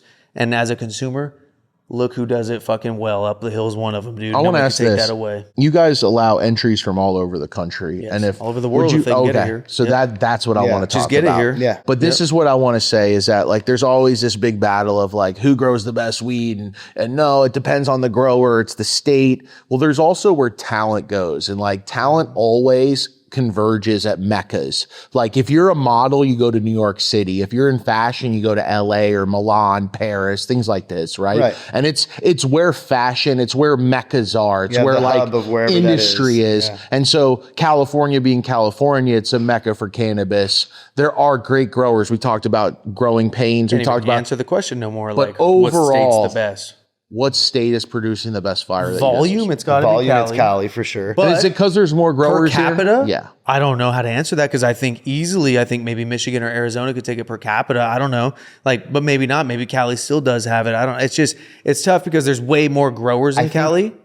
So comparing 2 from this state and 20 from this state, it's like, okay, well, how many growers are there total? The thing is, though, what do we talk about? How do we rate a grower, right? What we were just talking about a second ago. Is it smoking? It's consistency, though, right? Consistency of that. So my thing is, I don't have enough consistency in Arizona and Michigan to say that, so I'm a hard California. Yeah, he's like, hard for sure. Because I'm you're always here trying to too, be so like, you're what getting more else? batches. Well, I see it. I see it every day, right? And, Yeah. and not that It's a bias, but Arizona yeah. doesn't have fire, but like I don't have a long history with that place to be like, oh, this dude's been growing fire forever.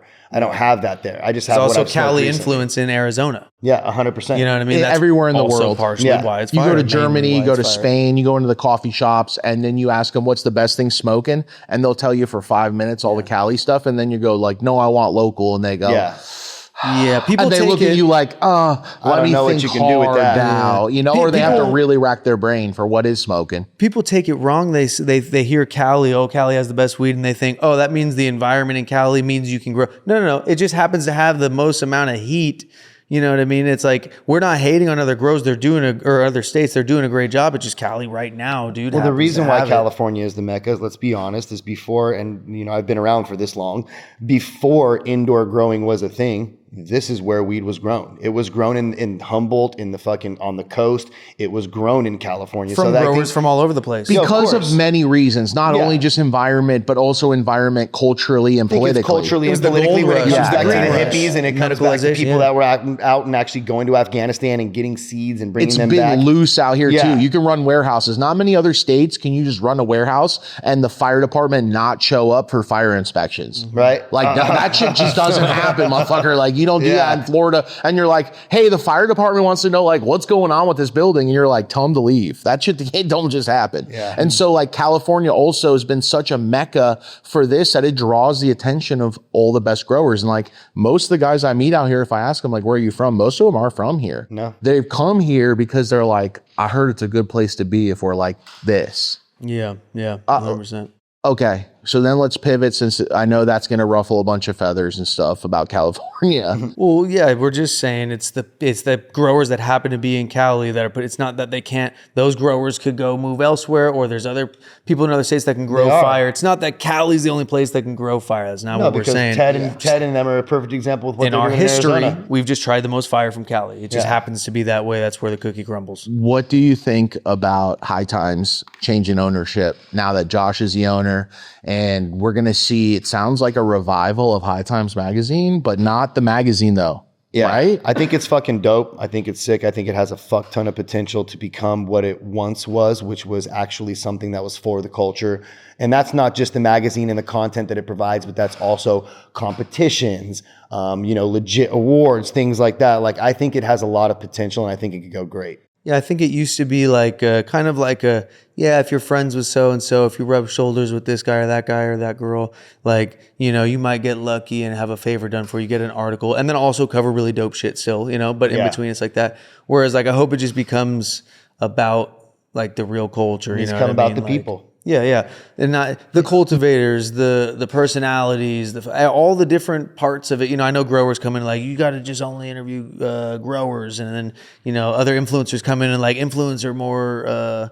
Yeah. Entertaining. Hey, I'm Not just over everybody. here. It's most of the time when I hear that shit, it's them being like, you need to talk to people like me. Yeah, And like it's like, vouching hey for man, themselves. that never works, Cringy, man. dude. It's Just corny like as fuck. you should stand on your flag and be like, I'm great at what I do and take pride. Don't tear down that building to be the tallest. Just go build the Exactly. biggest Yeah. building. Stop crying in comments. But you if know it's what I going to mean? also I hate be that. something It's that's like annoying. back for the people and back for the culture, then you need to cover every aspect of it. It can't just be the growers. It has to be the white labelers. It has to be Rollers, the rollers. It people has to making be, an impact it on the has market. to be these crazy period. glass blowers that are fucking Products. doing all the, it has to be all Yeah. kinds of things. Grinders, why are there 100%. differences? Anything making an impact. Let's get the tests. Like, I love the test you guys did with metal shavings. I like these tests you're doing on products. I see James Loud kind of dibbling and dabbling, but I love you guys' authenticity with it because I like to know as a consumer, like, Right? oh shit, We've I seen haven't a tried lot of that. those since doing it. It's cool to do it and then see people do their own versions of it and see the things they focus on that we forgot to focus on, or the things that maybe they didn't pay attention they should have, or little thing. The difference is because it's all like we're all trying to figure out the same thing. What's the best shit? You know what I mean? But no, yeah, it's interesting just to see the competition. Which with the High Times, it's like revamping of the competition. There was some conversation about potentially bringing not PSL to it, but a bracket style side by side competition Proper smoke in league. some way. You know what I mean? Dude. If we got a chance to revamp every episode, every month, there needs to be a proper smoke league in High Times. I don't know if it's going to be a magazine, but it's like, it should be an ongoing thing that I can follow to be like, who's winning, like a season in baseball. Well, even if it has nothing to do with us, I'd just be happy also to see the competition. Just the format. Heed the side by side. Yeah, just the format. That Even if impact it's not to really us, give a true winner. so to we someone. know that whatever's being And real whatever palettes. we are reading, we know is real. Yeah, like what the award should carry weight. It shouldn't be like, oh, some random influencer, some famous dude, somebody's friend, the hookup here. No. How's your fucking palate? Do you know good smoke? And do your peers also vouch for you? Be like, yeah, that guy knows smoke. And then you get the most respected palates on a panel. They get a little judge's kit with a selection of, like, say the top 8 or whatever entries for an 8-person bracket that, everybody went through and canceled out 50, and we're left with the top 8. And they bracket it out. And when you give a winner, it's because you smoked it side by side with everything else and can clearly say, damn, this was better than this. So you get that award and you're like, I went through how many people? That award side by side. Award now means something. Over a month. Too. You know what I'm saying? Like, to me, that's so dope. Other than we chain smoked 50 fucking doinks Right. in a day in a hot box room because we all wanted to be together. You know what I mean? And like, it's probably something citrus that ends up you winning can't even or something. taste after the It's 10th. yeah, doink, Something that like- just has some type of a stain to it because that's You're all you throwing can away the taste at second that half. point. Yeah. It's like, oh, halfway done, got to move along. You a don't even lot. know how it It's a lot. performs in the Yeah. third. We for go the, through for the best smokers, it's a lot. Oh, exactly. For people that care about the real outcome of what's actually better, because dude, we'll get through a 5-round bracket. We'll get to the finals. We have smoked something 4 times at that point. We're trying to see what's going to win. wrong. And then we're wrong, dude. Still wrong. And we can't guess it. So how can you go through smoking them once and definitively say this was the best? Well, get if you this didn't put it right for side me. by side. I want to know this. What's next up flavor profile wise? Like, what are you guys seeing that, like, I mean, are you guys seeing something? Can you put us on some game with, like, what's next up flavor profile wise? Does it matter, or is it just good weed that's grown well? I think there's going to be certain genetic categories that if they bang hard enough in the community, that can kind of be the next thing. And it could be gas, bro. It could be I was going to say, I think it was going to be whatever. some type of a Like, hybrid. I think people are looking to find that bang of high and expansion that you get from OG with the texture of The flavor candy nuances or and the Skittles, the something that's benefits. not as abrasive. I think people are going to tweak with things like that and find some things. And something I that think hits that's gonna every be the box. next wave. Potency, Yeah, potency and interaction with the palate. Yeah. When those two bang together, which many do actually, and those usually end up doing really well. When those two bang together, dude, it's gonna hit, and it's gonna come down to what some of the best cultivators like decide to make bang. Because at the end of the day, it's in their hands. Because if they put out some shit that's smoking Yeah. and it's consistent, then that's probably gonna start banging. And then other people do that, and then like whatever follows that little thing. It's so hard to say what type of genetic though, to be honest, because we've tried so much amazing variety of everything. Adam and I have talked about this too, like how many fire genetics have been created, but had just been in the wrong hands of the wrong grower that never even ended up going to market, ended up doing anything because they just weren't put in the right hands. In the right hands, that could have been the next game changer in the market. But at Brad's house in his little apartment in his closet where he was growing it and it didn't work, he threw it out. Yeah. Lot Let the of right little girl hold the genetics gas. lost to time, to raids, to people losing, just going out of town for the weekend, girlfriends that had vendettas, all kinds of stuff. And like Right. it's so interesting to hear from you guys that it's more about properly grown weed, because I agree, because people can bring nuances out of great batches that you're like, I never knew. Like I've had Gary Payton before, that the AAA batches almost had like a Skittles background Bro, to them. yes, dude. We've had some crazy. I'm GP. smoking like Gary Payton, and I'm tripping like, yo, this is like so much better than the cookies version I had. And like there's Skittles in the background with like this white gas, but it just shows you when it's grown properly how elevated the experience gets, flavor wise, smoke wise, even high wise. I mean, everything you're looking for. Well, dude, Same experience. The Fresa was. Yeah, I had a batch of Fresa grown by that was like, Jordan. it was okay. You know, when I first tried it, I was like, I don't really like it. And then got another batch of it and smoked it. And I was like, dude, this is fucking crazy. Fresa, I like. And then they were like, or Adam was like, dude, Jordan grew that one. And I was like, oh, Of course. shit. So a different grower. I was like, Yeah. but dude, in the hands of him, it was fucking smoking. 100%. Let me ask dude. this. Are we allowed to smoke his weed anymore? What do you mean? Fresa. I mean, like all the craziness in the industry. It's like people lose their minds over like We just everything had him on the going show on. multiple times. Yeah. People tried to fucking get at us for it. And we're like, fuck you. People said it was smoking. People We're gonna reached smoke out and it. want me to take his Fuck episode off. down because of the fight and all the crazy shit that happened. But it's like there's just so much We'll craziness in the also smoke industry. the dude's weed that fought him. Yeah. We'll say less. No, seriously, we don't care, discriminate, bro. dude, at all. We're just gonna trying to smoke the weed. We'll match them up against While each you other. guys bro. are fighting, give a we'll fuck. you guys tell can you sit there and whose weed's swab. smoking better. We'll smoke Greasy's weed. And I'll give him props if it's smoking. I'm telling you, I love we this. still It's die on this hill, bro. That's how it Yeah. stays objective, though. That's about how, be you know, easy. earlier you asked about the friends and the conversations. That's how it stays objective, is because it's like, dude, it doesn't matter who you are. We just want to talk about the weed. Yeah, we bring Be Easy on all the time, and X fucking roasts us Oh, because yeah, he had a they big hate- fight yeah. with half the internet, and now So for people reaching out and being like, you can't smoke that person's weed or that Fuck person's you. such. Yeah, fuck you. This is America. Fuck I can do what the fuck I want. yeah, we're gonna smoke the weed, dude. It's period. That's what we do. We're politics. Like we'll have our personal politics, sure, whatever. But like when it comes to the weed is innocent. The weed didn't do nothing to nobody, Yeah. and the weed deserves The a fair weed's here to shot. get smoked, period. dude. At the end of the day, you know what I mean? And we'll give it that shot.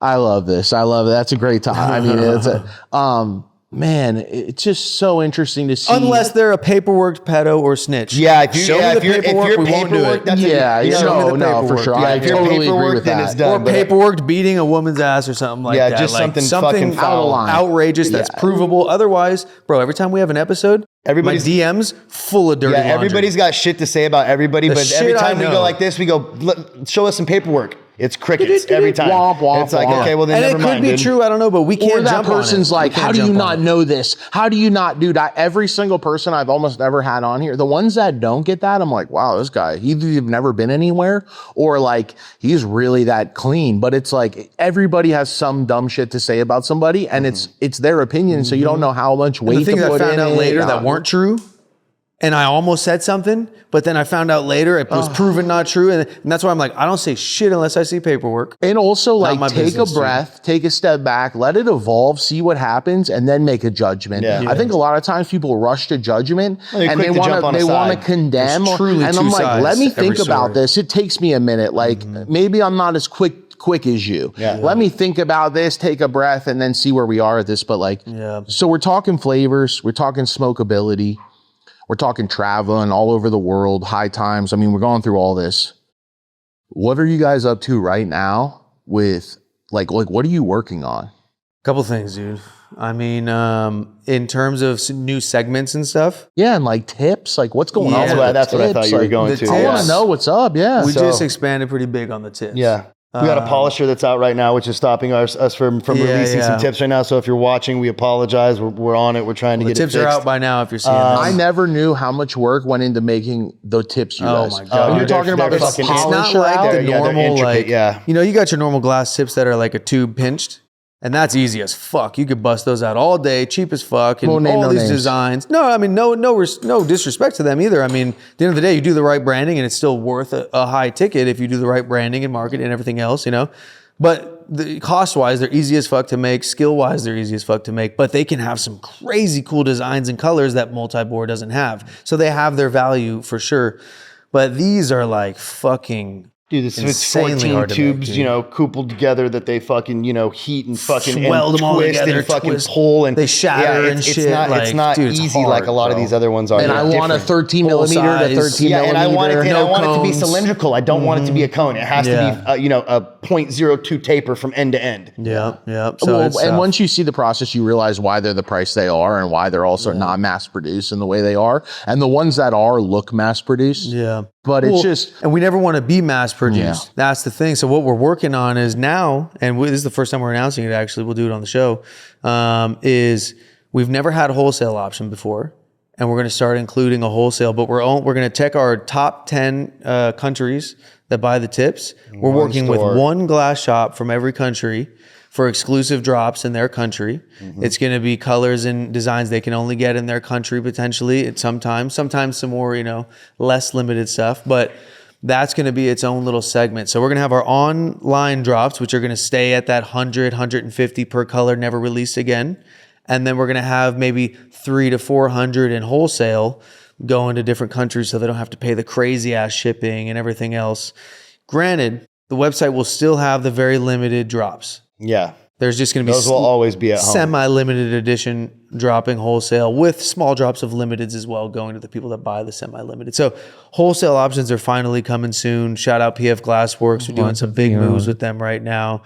They're glass blowers I really fuck with, dude, because there's glass blowers, a lot of them.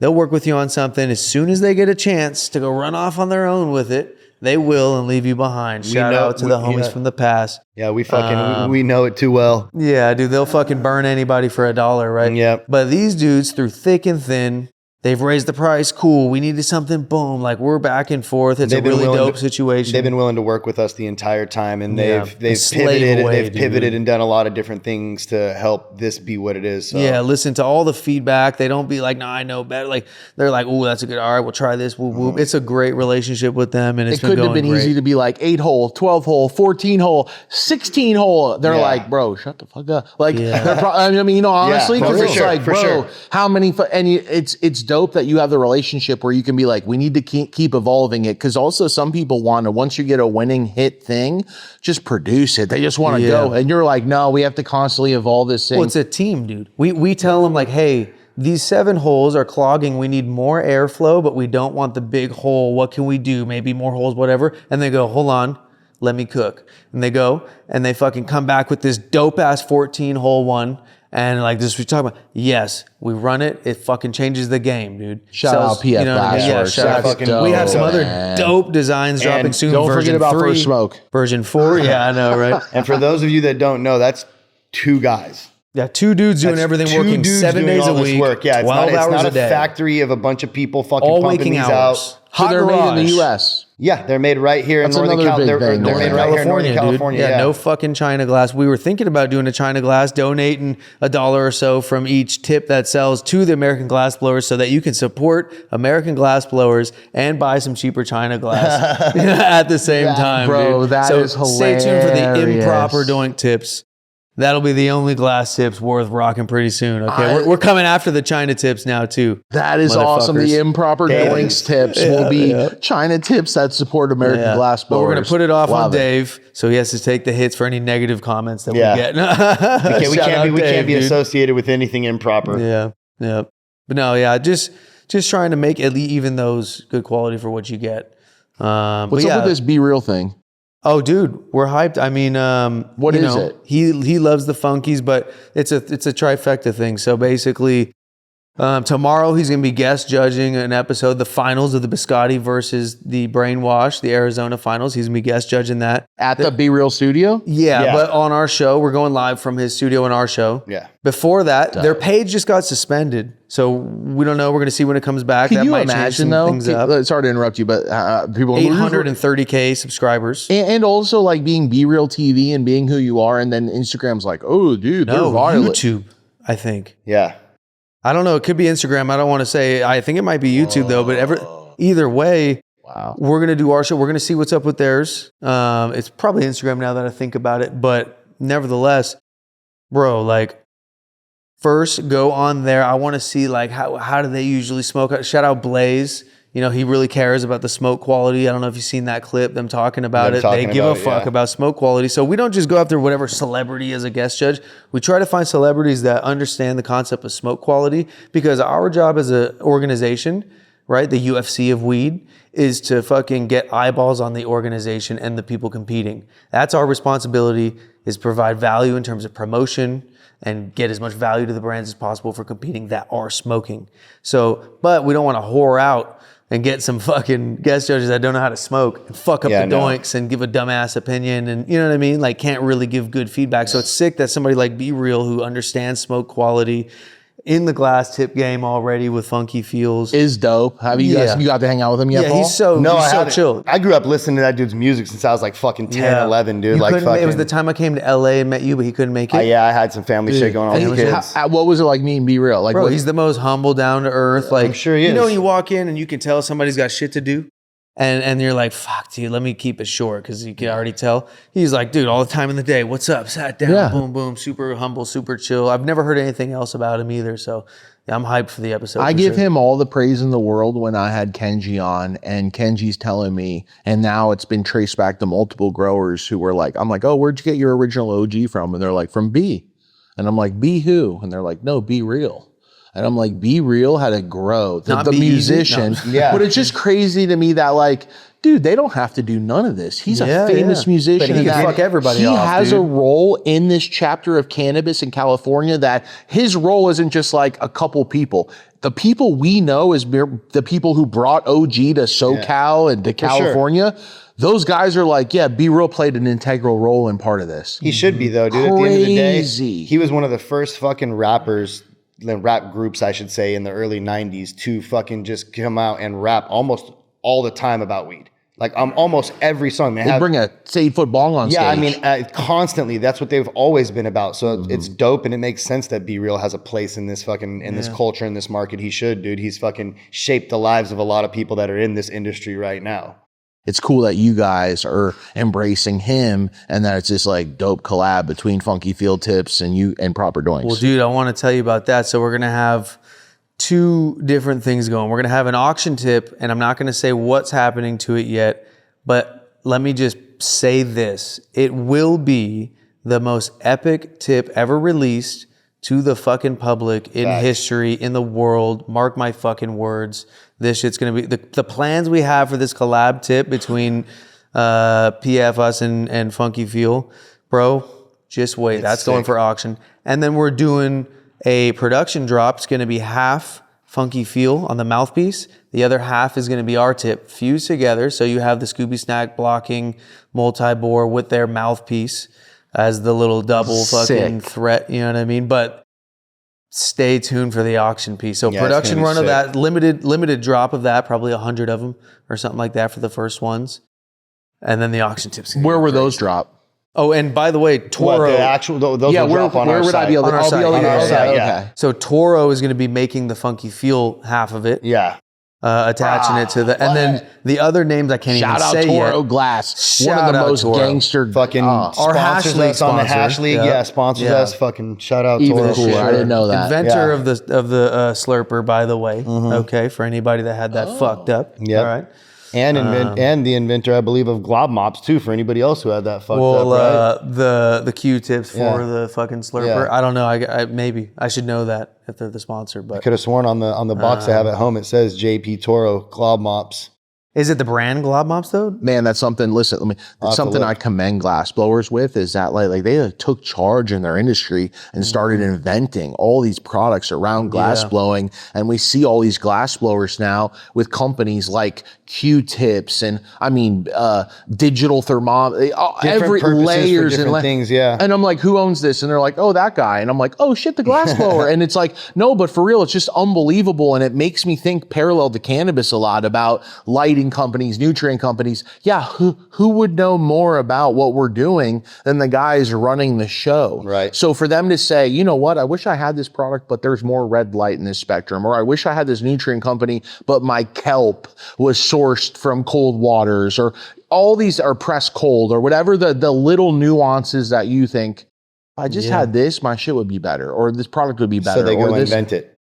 I love that, Yeah. dude. Dude, The whole yeah. and guess who gets the benefit? Everyone. Yeah. That's why I think the tips did good because, you know, like the first, you know, like Rip Tips, like he wasn't like a real, I mean, if you go back and look at the Doinks that he was posting, right, it's covering all the glass, burning black as a midnight sky, chunky fucking grind. Like they're kind of, you know, he had to get some Not only rollers that, on his he had- side. But He had zero intent of ever doing tips. That's the biggest thing. The first few tips that got put out were an accident. He makes caps for rigs and shit. That's what I used to Gordo have does. one. And so he blew something, and the little fucking board thing that he does in the bottom of his multi-bore caps, spiral. it was too long. He cut a couple of them, gave them to some people. They ended up liking them. He ended up didn't with sell you. them. It ended up in Nate's hand.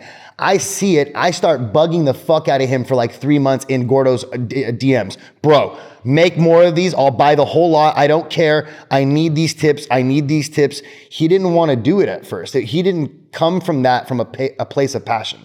a place of, oh, I love smoking Doinks and so I want to make these. It was accidentally happened. You know, it wasn't something that was on purpose. You can picture it when you look at the bottom of some of the it caps. Looks exactly like the bottom of it. And it also makes sense that the first ones they were making were too short. And you're like, no, they need to be longer. That's where the proper tip came, because we're asking these things. Can we do this? Can we do extendos? He's like, sure. So that was the first like longer We're getting tip. extendos, yeah. And then we were like, okay, we hate this big hole down the middle because we're getting Scooby snacks, uneven airflow. He's like, look, dude, I'm pumping out tips and selling them. I can't be changing all this shit. So we're like, okay. You know, after he cut us off and he was doing well and he's like, I don't need you no more. We were like, all right, we'll go to PF Glass. Can you guys make this? Were they already making tips?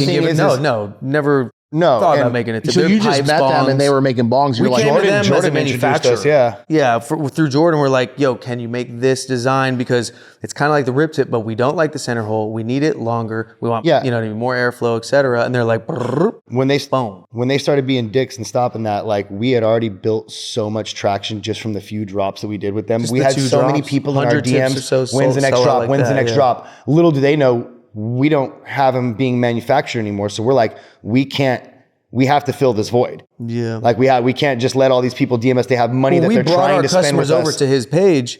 Like a good fat chunk of the people buying rip tips you helped build our the business. Doink community. For him, 100%, because he didn't Show have me a another business at Doink first. smoking like this. I didn't know about tips until I saw what Gordo was doing, and then to see what you guys helped, I didn't know all that. Yeah. Well, the whole very interesting. You know, he had his people for sure, but like since 2018, since his very first tips, we were posting the classic upside down oil ring, white ash, Doinks, showing glass. That first hashtag, show some glass. Everybody was covering their whole tip before that. We're like, why are you covering People the fucking dope people glass? would get a tip and they'd roll it and there'd be like this much of the glass showing, or it'd be over the glass or whatever, you know? Like you would do a paper tip. Yeah, exactly. Yeah. And so we would be like, dude, That's you what want we to hide hide the glass? paper. Yeah, why hide? So it's cool to see the trickle waves of like people are like, well, I heard of Doinks from this person. Then we're like, who heard it from this person who we fucked with way back then, but nobody, you know what I mean? It'll just go on and ripple forever. But nevertheless, it worked out because we are who we're selling to. So we made the design because we are smokers for smokers. We knew who the consumer was. It was us.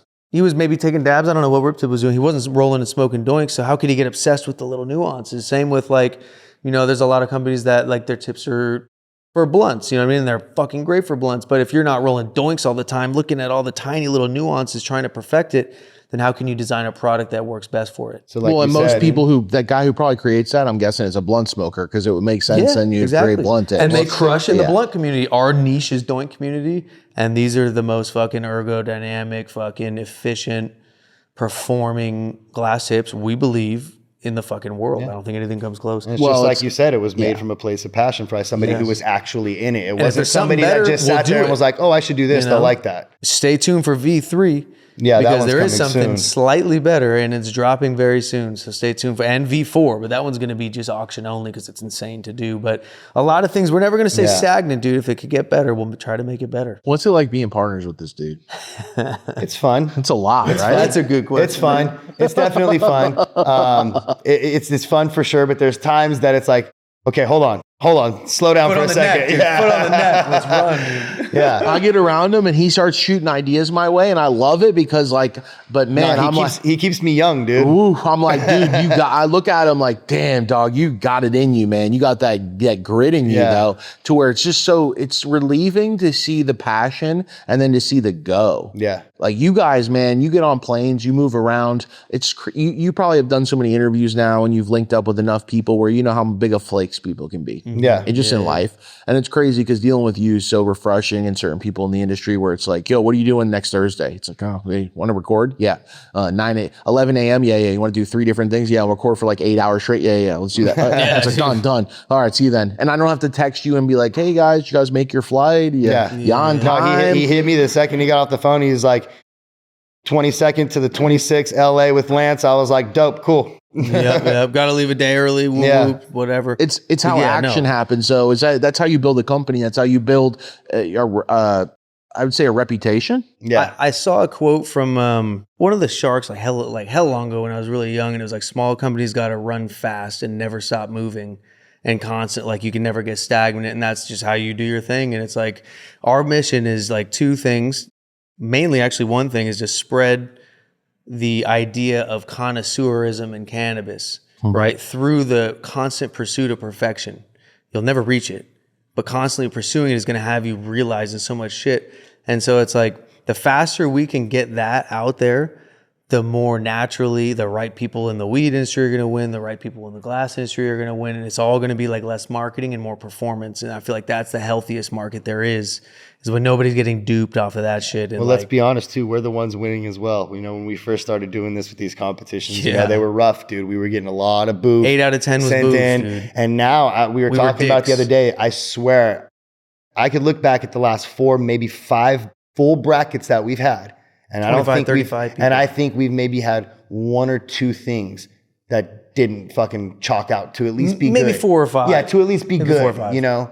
But and it's- that's crazy. everybody's smoking better now. Everything is smoking better, and we love to see that because we're like, it's working. It is, dude. It's working. crazy. People are, you know what I'm saying? And then people that used to think we're dicks now realize, all right, they're just looking for this, and they have to be blatantly and they honest just if it's care. not that. And then they just enter that, and then all of a sudden, boom, it's like, oh, it's smoking. You know what I mean? I've Just always like said that. this. I was It's like, interesting. people have like a perception of Adam and I based on watching us on our episodes and hearing us just fuck around and talk shit, or based on things that we've put on the internet or whatnot. But I've always said, if somebody ever actually gets to meet us, they'll see real quick, you know, that it's not is about like the weed, dude. Yeah, It's it's not at that all what simple. you think it Yeah. is. Yeah, it's a little satire. You know what it is. Yeah, because yeah. at It's the a end of the diversion day, tactic. you have to trick people into caring about Yeah. fire weed. So it's like, oh, you hate us? Hell yeah, pull up and talk shit. Oh, you love us? Pull up and fucking talk shit to the people talking shit, whatever. But haha, gotcha. Everybody's looking at what weed is smoking now. And that's the conversation. And if we got to sacrifice being liked or whatever to just get people focusing on what matters, which is smokeability, then fuck it, hate us. Let's go. Yeah. As long as we're talking about it, dude. I love it. I love that Yeah. you see that. And I love also that the growers who are finding better smokability in their flower and better crops are getting paid for their hard efforts. And Yeah, for- yeah. I just love to see That's my the favorite ripple part of it, effect dude. in general. I have a favorite question. part. Do you have any like drive in you to actually get into concentrates and start to go down that road Yes, of we like absolutely judging? do. We did a bracket for the Olympics, the hash bracket, and we're trying to do solventless Sundays, but these Yeah. brackets are always so backed up. We got to redo the whole set for the dab setup and everything that we need to just pick a time and do it. But yes, there's a hash Yes, I'll bracket tell you right coming now, for Adam sure. and I love doing hash brackets. Me especially. I don't have to roll. He doesn't have dab to break more down weed. We offset don't have to do anything. than smoke. We can literally just pull up with our rigs. We have the same exact dab right. We have the same exact rigs, the same Toros, exact everything. rig and We'll sit slurper. there and go through them. That shit's fun as fuck, dude. Yeah, and it's what we do offset more than smoke. Yeah, we smoke. We take dab dabs way more more than we anything. smoke for our own pleasure. Okay. That's our favorite shit. We're just proper doinks, so it's about the doinks. Yeah. But yes, proper hash league is also coming, and that's going to be a really fun segment for sure. That's fire, man. So we have a little competition on X going. So what we said earlier about the who's got the best rolls. Okay. Yeah. So let's check that out. See if we can We got- decide on a winner. All right. before So my for phone everyone, dies. just a premise for everyone listening. Like, so in the beginning of the episode, Adam put up like, yo, we're going to go through on X because they have a crazy following on X. Everyone listen on YouTube, everyone listening, and we're going to pick a winner who does rolls. So everyone who's been practicing at home, everyone listening, everyone who thinks they have a great roll, and God, some people do and have horrendous rolls. That's what I've Yeah, learned too. that's- some people I'm like, you gotta might be keep the it real. best in your town, but what town is this? Have Yeah. big, It's crazy. big fish in a little pond. I'm like, damn, don't post that. Can we I- use your phone? Actually, mine's not about to say die. I'm the best, but like, are we yo, looking what at is now? that? X. But like, what's cool is, man, some people are taking this so serious. And what's my favorite part, it changes the experience of the actual flower. So to see people focusing on something that's not just aesthetic. Like Yeah, you rolling a exactly. badass joint isn't just like, oh, it looks cooler or better. It actually smokes better It's a and the performance thing, experience yeah. is Well, better. this- So you reward yourself. Yeah. This right here is just looks. You know, some of these aren't lit on fire. So it's not just, Yeah. you know what I mean? But it is just straight So bars. the flower can be Yeah. booth, but the So- roll's good. Exactly. Okay. Fat Andy with a bar. So we're starting out with Fat Andy here. Let's have a Andy look. with a fucking bar to start off with. Nearly no crumbs. Oh, this is really nice. Right there where a he just little turned bit of it. cellulite in the lower abdomen and the lower back area, but overall a really fit doink. Yeah. Not bad. Solid pressure. For everyone listening, get on the YouTube. I know we push this hard, but get on YouTube. Or if you want to see the behind the scenes, Look at unfiltered, Lo, uncut, fucking flex. FSOTD.com. Keep Yeah, going. 100%. Look at Lo. She flexed. Look at this one, Look bro. at this. Yeah, I mean, with nails. hanging on like a Yeah. She won the last one we did. Remember? Yeah. She's the defending She's champ off the of chain. the roll off. it's hard to beat And that. look at that Dude. straight ash structure all the way down, no bend. What, She does have a flashlight on her. I'm gonna access to say flour, that. what state is she in? Canada. Canada. Canada with bro, weed yeah. smoking like that. Well, I did 100%. say there was a flashlight on that ash right there, so Yeah. we're gonna note So that. She nailed that thing with a fucking hot torch. Nah, major I'm fucking with you, props. I'm fucking with you. She actually has a palette. She knows where the fire Fucking is in MJ. Cali. Yeah, major props to MJ. He's got like a Medusa looking doink. said, Yeah, I don't that's know if crazy. this A woman's head. He's Doesn't always count, rolling but some weird. A for He's effort. like best doink, and it's like literally like a car. That's a doink. Oh, It's he rolled crazy. a fucking doink pack. That's a pack of papers. Yeah, that's what I'm saying. So that's all cool. But look, let's see. He's like, here's a lighter, and it's like, out of here, dude. Here's the real winner, probably.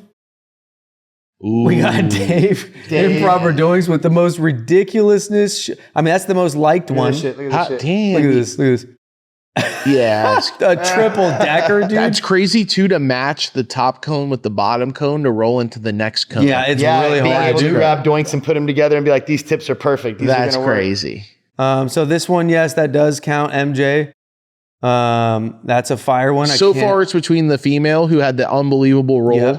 and then it's also your homie who just did like the double triple. I've never seen I it. don't know. Well, so Smoker save Toker? your voice. Here Let's we see. go. Smoker Toker, Smoker one of the Toker. legends. Holy So shit. we gave him the hashtag show some glass because he just did it better than us so much that we felt like he deserved it. So it's his now until somebody beats him. But look at that. It's like a millimeter. Yeah, I give it to I him. think that's better. Well, than we're not at the bottom, but yes, I think this is better than so Lowe's. far, so He far. is Number the one king. so far. Lowe's So the if queen, these are he's the horses king. running around the track, let's he just took first. Yeah, 100%. Okay. Grown in Michigan. That's a good one, but it's Damn. not low. It's a not very yellow. respectable Wow, doink. nice That's how long competing it with is, too. Paul's. That's competing with Paul's. And it's a lot of flour. Right. Like that's probably what 4 grams, Probably an 5 eighth. grams. Probably an eighth. Yeah, Okay. probably barred up an eighth. It's not This easy to get is- that much to, because some people will show real short ones, and I'm like, yeah, but if it's only an inch, you only had an inch of mistakes. Yeah. When they roll a 4-incher, you're like, yo, that's a Yeah. lot There's to a lot get. of room for error in there. Yeah. Hi guys, got a pretty solid one. A unique tip.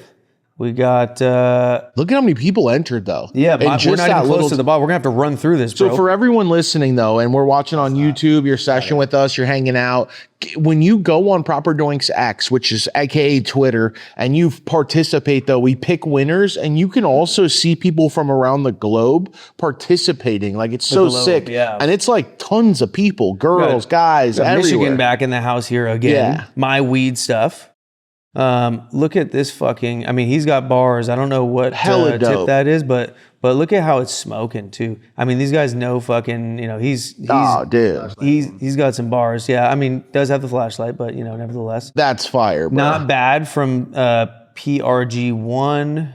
We got a solid one. from PRG, Patch. PGR1. Now, Ultra Blaze. This is a contender. I don't know if it takes first, but let's have a look real quick. Damn, look how innovative this is. Yeah, look at that fucking showing glass Yeah, bar right there. for Look at everyone, that. everyone's gonna be Proved it. mad though. We're talking about this and not showing I still it. think low. Or I still think what's his name has the best one. I think this is the closest though. Yeah. Second, I think Ultra Yeah. Blaze is the closest second because he also showed the process of rolling it Yeah, up. that's and got to get gangster. some points. A lot of Fire. presentation. East Coast always has something super impressive. Here he is again with an auction tip rolled up. Actually, he posted a few doinks. Too many Another people auction entered. Tip.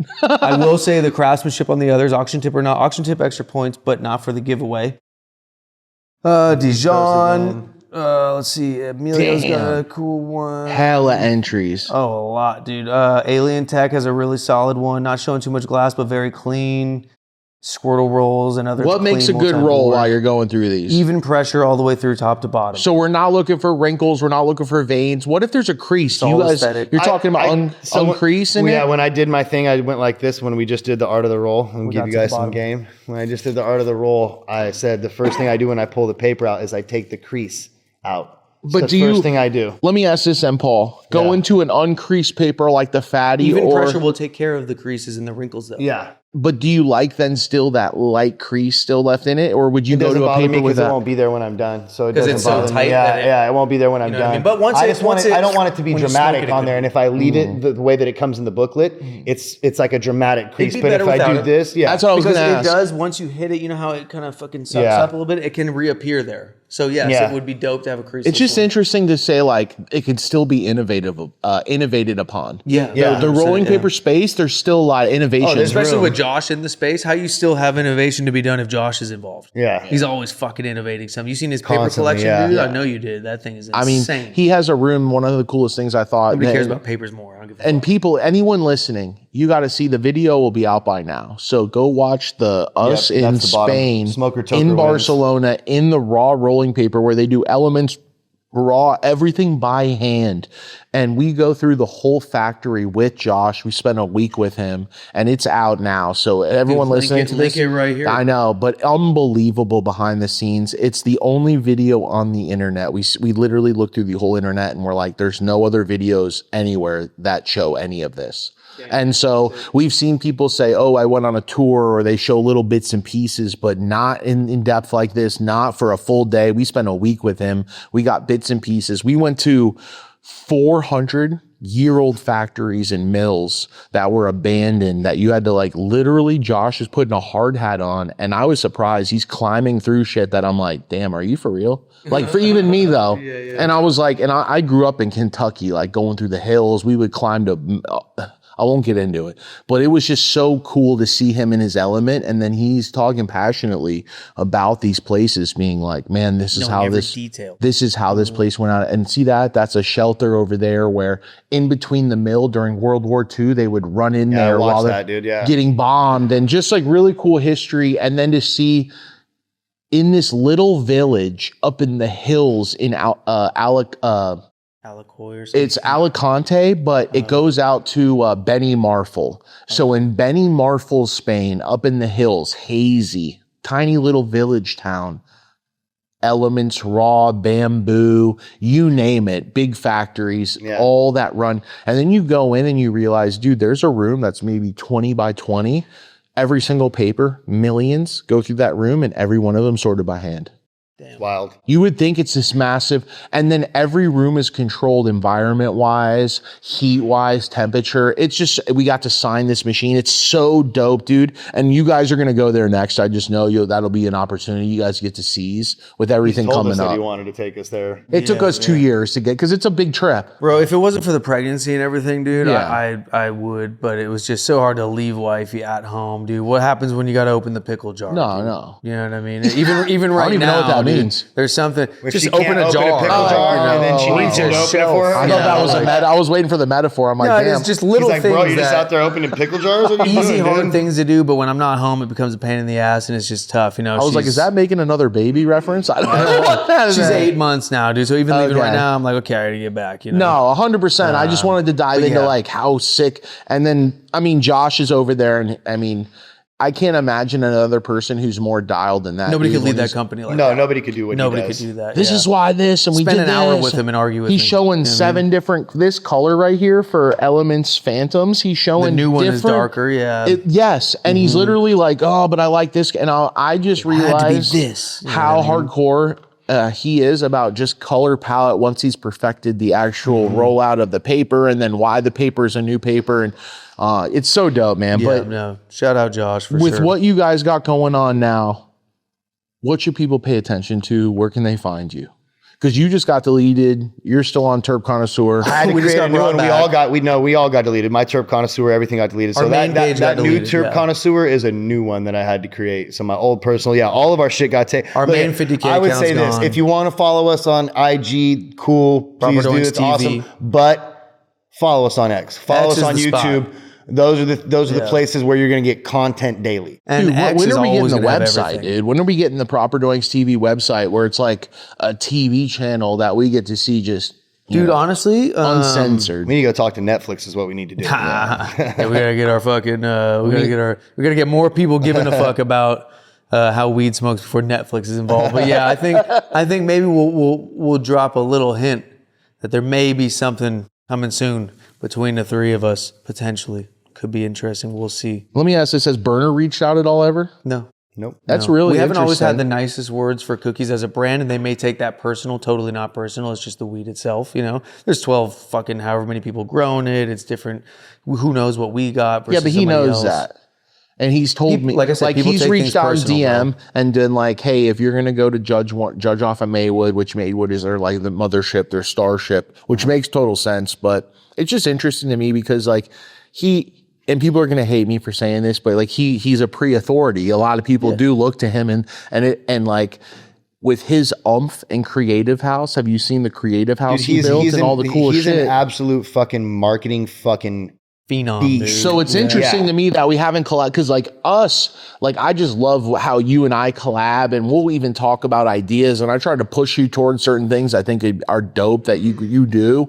And like I fully support you guys. And I just think, man, it's cool when we can connect with guys who I'm sure he could teach us a lot about media and behind the scenes and sets and stuff. And it's like dope to be able to have relationships with people that are OGs in this. And I know he pays attention to what goes on with you guys. And stuff, so. His brother's super cool. His brother will DM and say what's up. And like, he's got fire. High Mart does. Yeah. He knows and what I'm fire saying it is. because I fuck with the dude. And it's like on some just like, yo, I like to learn from people who have done more than me. If there's anyone that ignores politics more than us, let me know, dude. Yeah, I don't think because there is. look at our paper sponsor. He's got vibes. Look at there's also we're from Connected. He's cookies. There's all sorts of things. I don't give a fuck, dude. I'll smoke the weed. Well, whatever gets the word out there to the people about smoking. I will say though, when I first started doing distro for Connected, they were still connected in cookies. They hadn't separated yet. Mm-hmm. I was there during that separation when I remember getting pulled into the office and being like, "All right, listen, this is what's going on. Don't say shit."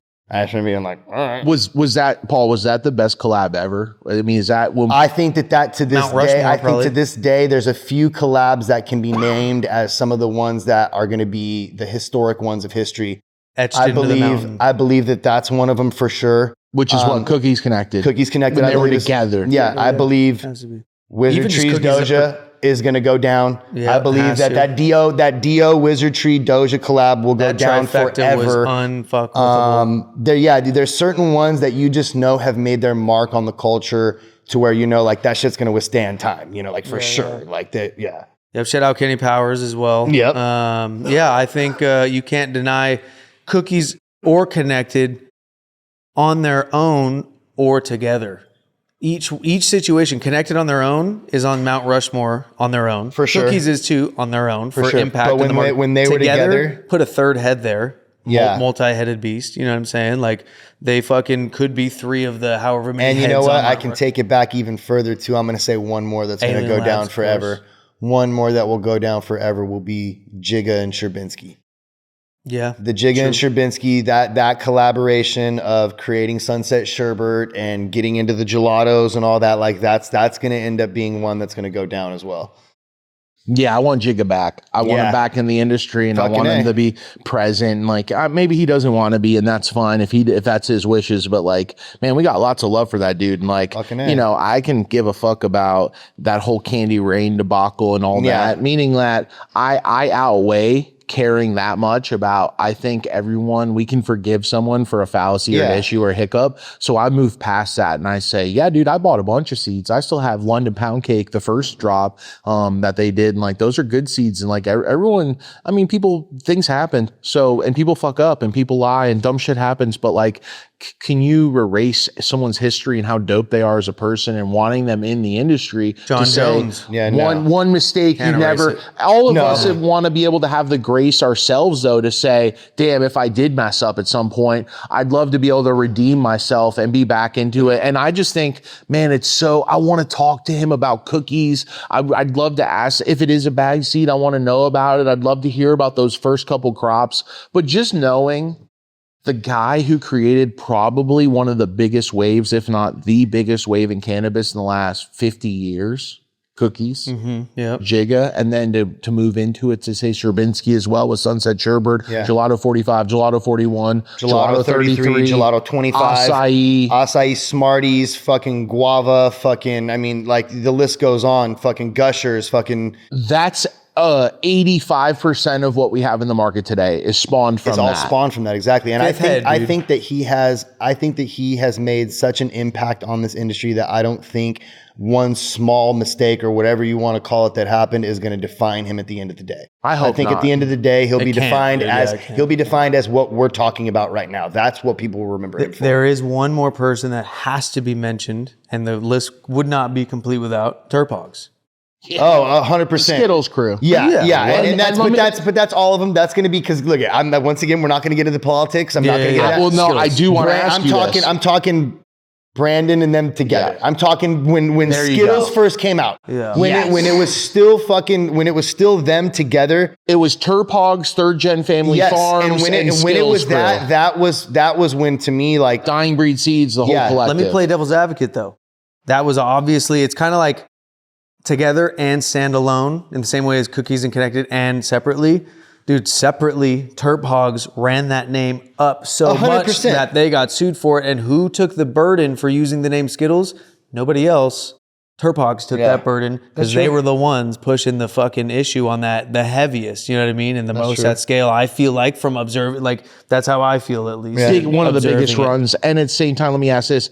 Does it matter to you, or do you take anything away from them if it was a bag seed or if the clone was just passed to them? Absolutely not. I How don't does care. it smoke? I don't care That's our what it is. hashtag. I don't care how it came to Smoke's light. amazing. I honestly don't. I think that no matter what it is, it's special. Yeah. Yeah. It's And they were special. able to recognize it and keep it and protect it and put it out to the market. And I think from a consumer standpoint, going back to that, we don't care about all the hard work, blah, blah, blah. Yeah. I mean, we respect it, but that's not what matters. What matters is you were able to catch with the eye a strain that was special and bring it to the market for everybody to enjoy and change the game with. Yeah. That's what fucking 100%, matters. dude. You know what I mean? 100%. Consumer shit. Because there's grower shit. All the growers, they judge each other in all these ways. I don't like how you went about this. I'm like, yo, how's it smoking? Yeah, dude? consumers don't give a fuck. They're How's just like, it who's got the smoking? best smoke? All right, cool. Yep. Save all that other shit for the soap opera, dude. We're trying to see how it's smoking, dude. You know what I mean? At the end of the day. So that's just a consumer standpoint, though, which is the only thing, that's the scope. That's we what have matters, the but for us, show, because that's what our product and what our show is made for. It's made for the consumers. And It's people made for think the we're people. arrogant and fucking assholes, and we can be sometimes. Bear with us, dude. It's getting a show. It's going to be a bumpy traction. ride, guys. Just, You got to have certain antics and shit. You got to like go about, like I could come out and say, I prefer Doinks because of this over to Bongs because of this, respectfully, blah, blah, blah. And then we would get, nobody would really debate about it. Nobody would get into it. I could be like, Bongs fucking suck. Fuck you and your squat. No, Straight dunk on people. yeah, or just go out and put something abrasive where people are like, I got to argue. But then the argue turns into a lot of times intelligent debate where people are getting information across, the community's watching the conversation, and whatever is making the most sense will influence the community naturally. We lose some debates, we win some debates, but we start all the debates because they're worth having, win or lose. They're worth having for the overall mission to push the pursuit of perfection in connoisseur cannabis forward. And all of it has to do with that. The antics, the fucking, all the bullshit. Look, we know we're not shit. We're some dudes smoking weed and being honest. The only hard part about our job is physically smoking that much weed and being honest about it, friend or foe.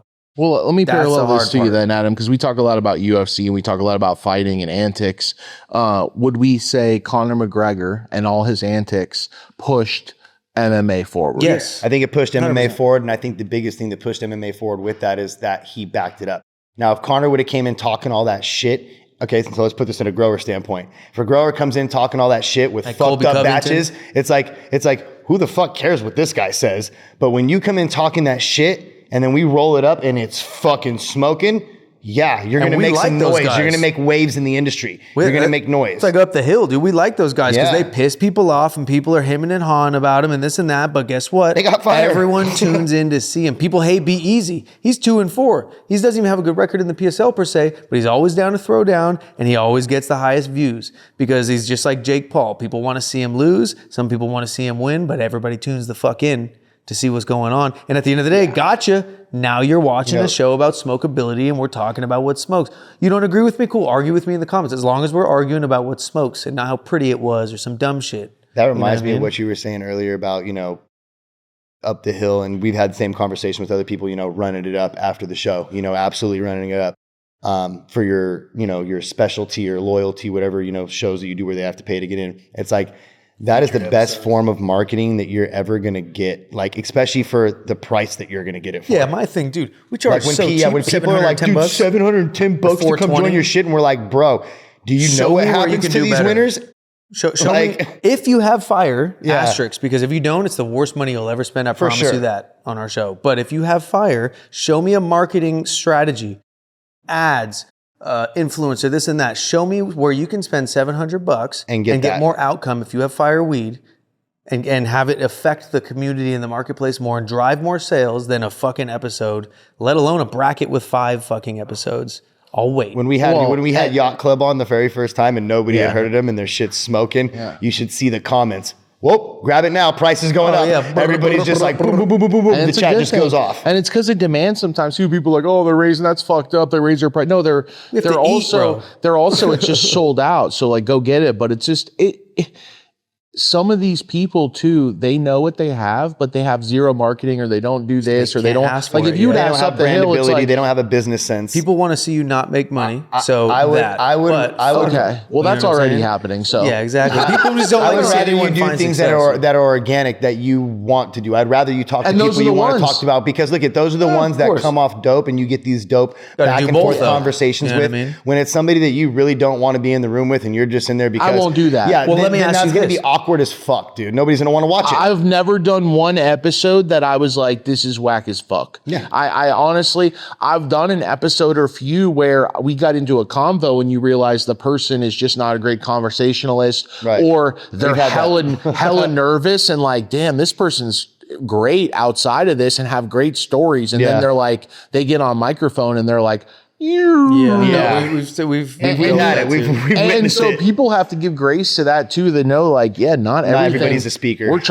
You pull as much as you can out, and you ask good questions, and you try to have a good. But when you have good rapport like we do, it's a great conversation, and it's also a different type of conversation. Yeah. And hate it or love it, like I just love tuning in with what you guys are doing and to keep up. And I'm hoping to win this $10,000 bracket against Good Pizzza. It's gonna get interesting, bro. The thing is, it's gonna be done already by the time this drops. So there's already some wild cards. Me or him. There's already some wild cards you got to worry about. Yeah, there's some fire ones. Fucking well, and that's why we have. You're different. You can't have an open door policy. We have open door policy because how many times have we been blown away by some shit we thought was going to suck? Wild cards tend to fare better than fucking bigger brands that we know of. Like wild cards tend nothing to lose. Well, no, it's not even that. It's at the end of the day.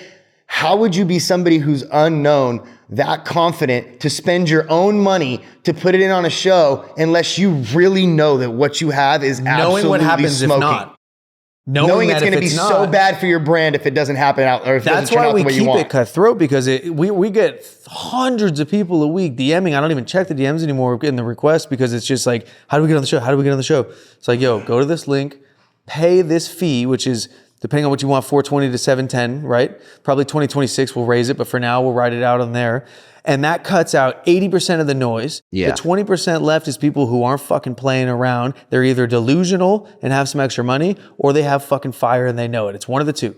And that is worth looking into. You know what I'm saying? It's either education or, we found some fire. I think wild cards have made it to at least, I will guarantee that wild cards have made it to at least the quarterfinals of every bracket that we've been in. I'd be willing never had a quarterfinals without wild cards. I'd be willing to bet they've been in 80% of the semifinals as well. No, they go far. Like they go far. And they end up on the doing rankings really well. That's how we find Yacht Club. That's how we find a lot of these brands. We invite people on, like just like you do. You have your people you want to see. We go out. We have people we'll pay money to get. Because they're making so much noise naturally, but everybody thinks they're making noise if they're in their little friend group who don't even really follow us, get in the comments and tag them and put exclamation marks. That's not noise. There's a connoisseur community, right? There's a community of people who all talk to each other. What's smoking? Nah, this wasn't, this was, whoop, whoop. Yeah. And overnight, if your shit's smoking and it gets into that community's hands, you can have a mini spike in demand in like literally a couple days on that batch. It's a batch specific community. So people say, well, you only got 10 or 15,000 followers. It's our backup pages.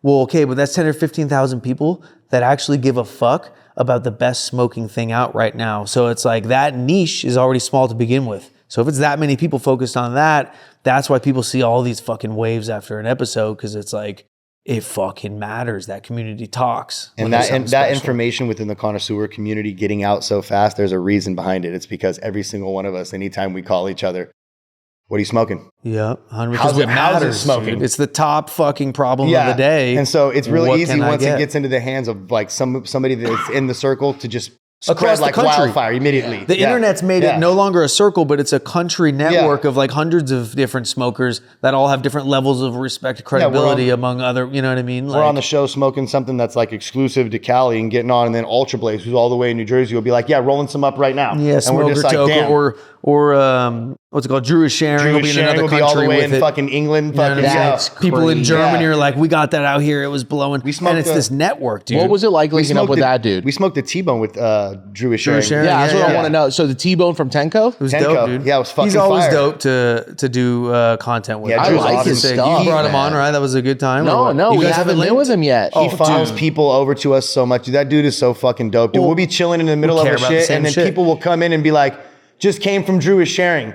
Because he'll just be like, yo, hey, by the way, Proper Doinks is on right now too. He doesn't Go watch say, their yo, podcast. send me money to do this. No, it's just he cares about smoking. We care Yeah. about smoking, the best shit. And so no matter what we get out of it, like we like to fucking support each other because it furthers the mission of like, don't let these motherfuckers put in out boof with a cool packaging and a toy or without a toy, whatever. Just all their confidence on their page. This shit's better smoking than anything, blah, blah. No. How's it smoking, dude? Like that's what matters. Shout out Drew is sharing. Yeah, I like his content. dude, fuck Anyone yeah. listening, check it out. He's But, cutthroat. man, Proper Doinks, first smoke of the day, dude. It's been fun. That's Hey, a fun bro, one, we dude. appreciate you One for always the having books, us out, dude. Showing love. We appreciate it, dude. You gotta, if you're listening to this and you haven't checked out the Art of Rolling, which we go through all the top rollers and we just did their episode. It'll already be out by now before this episode drops. The Art of Rolling a Proper Doink. And then we filmed a whole nother series of the art of smoking a proper doink and what it takes and what not to do. These two dudes just did a full side-by-side of let's light it wrong, let's smoke it wrong, let's show two of the same exact rolled joints, Same size perfectly tip, rolled, weed, and how everything. you can fuck one up and how if you smoke it properly, how different the experience is. And how to fix it if you do fuck up. Hella dope, man. I appreciate you guys was spending the fun, whole dude. Thank day you, here bro. at the compound and like being able to do this, bro. And Thanks for having us, bro. I'll see you soon. It's Appreciate an honor. you, bro. Hell yeah. First smoke proper doinks, we're out, man. Roll up.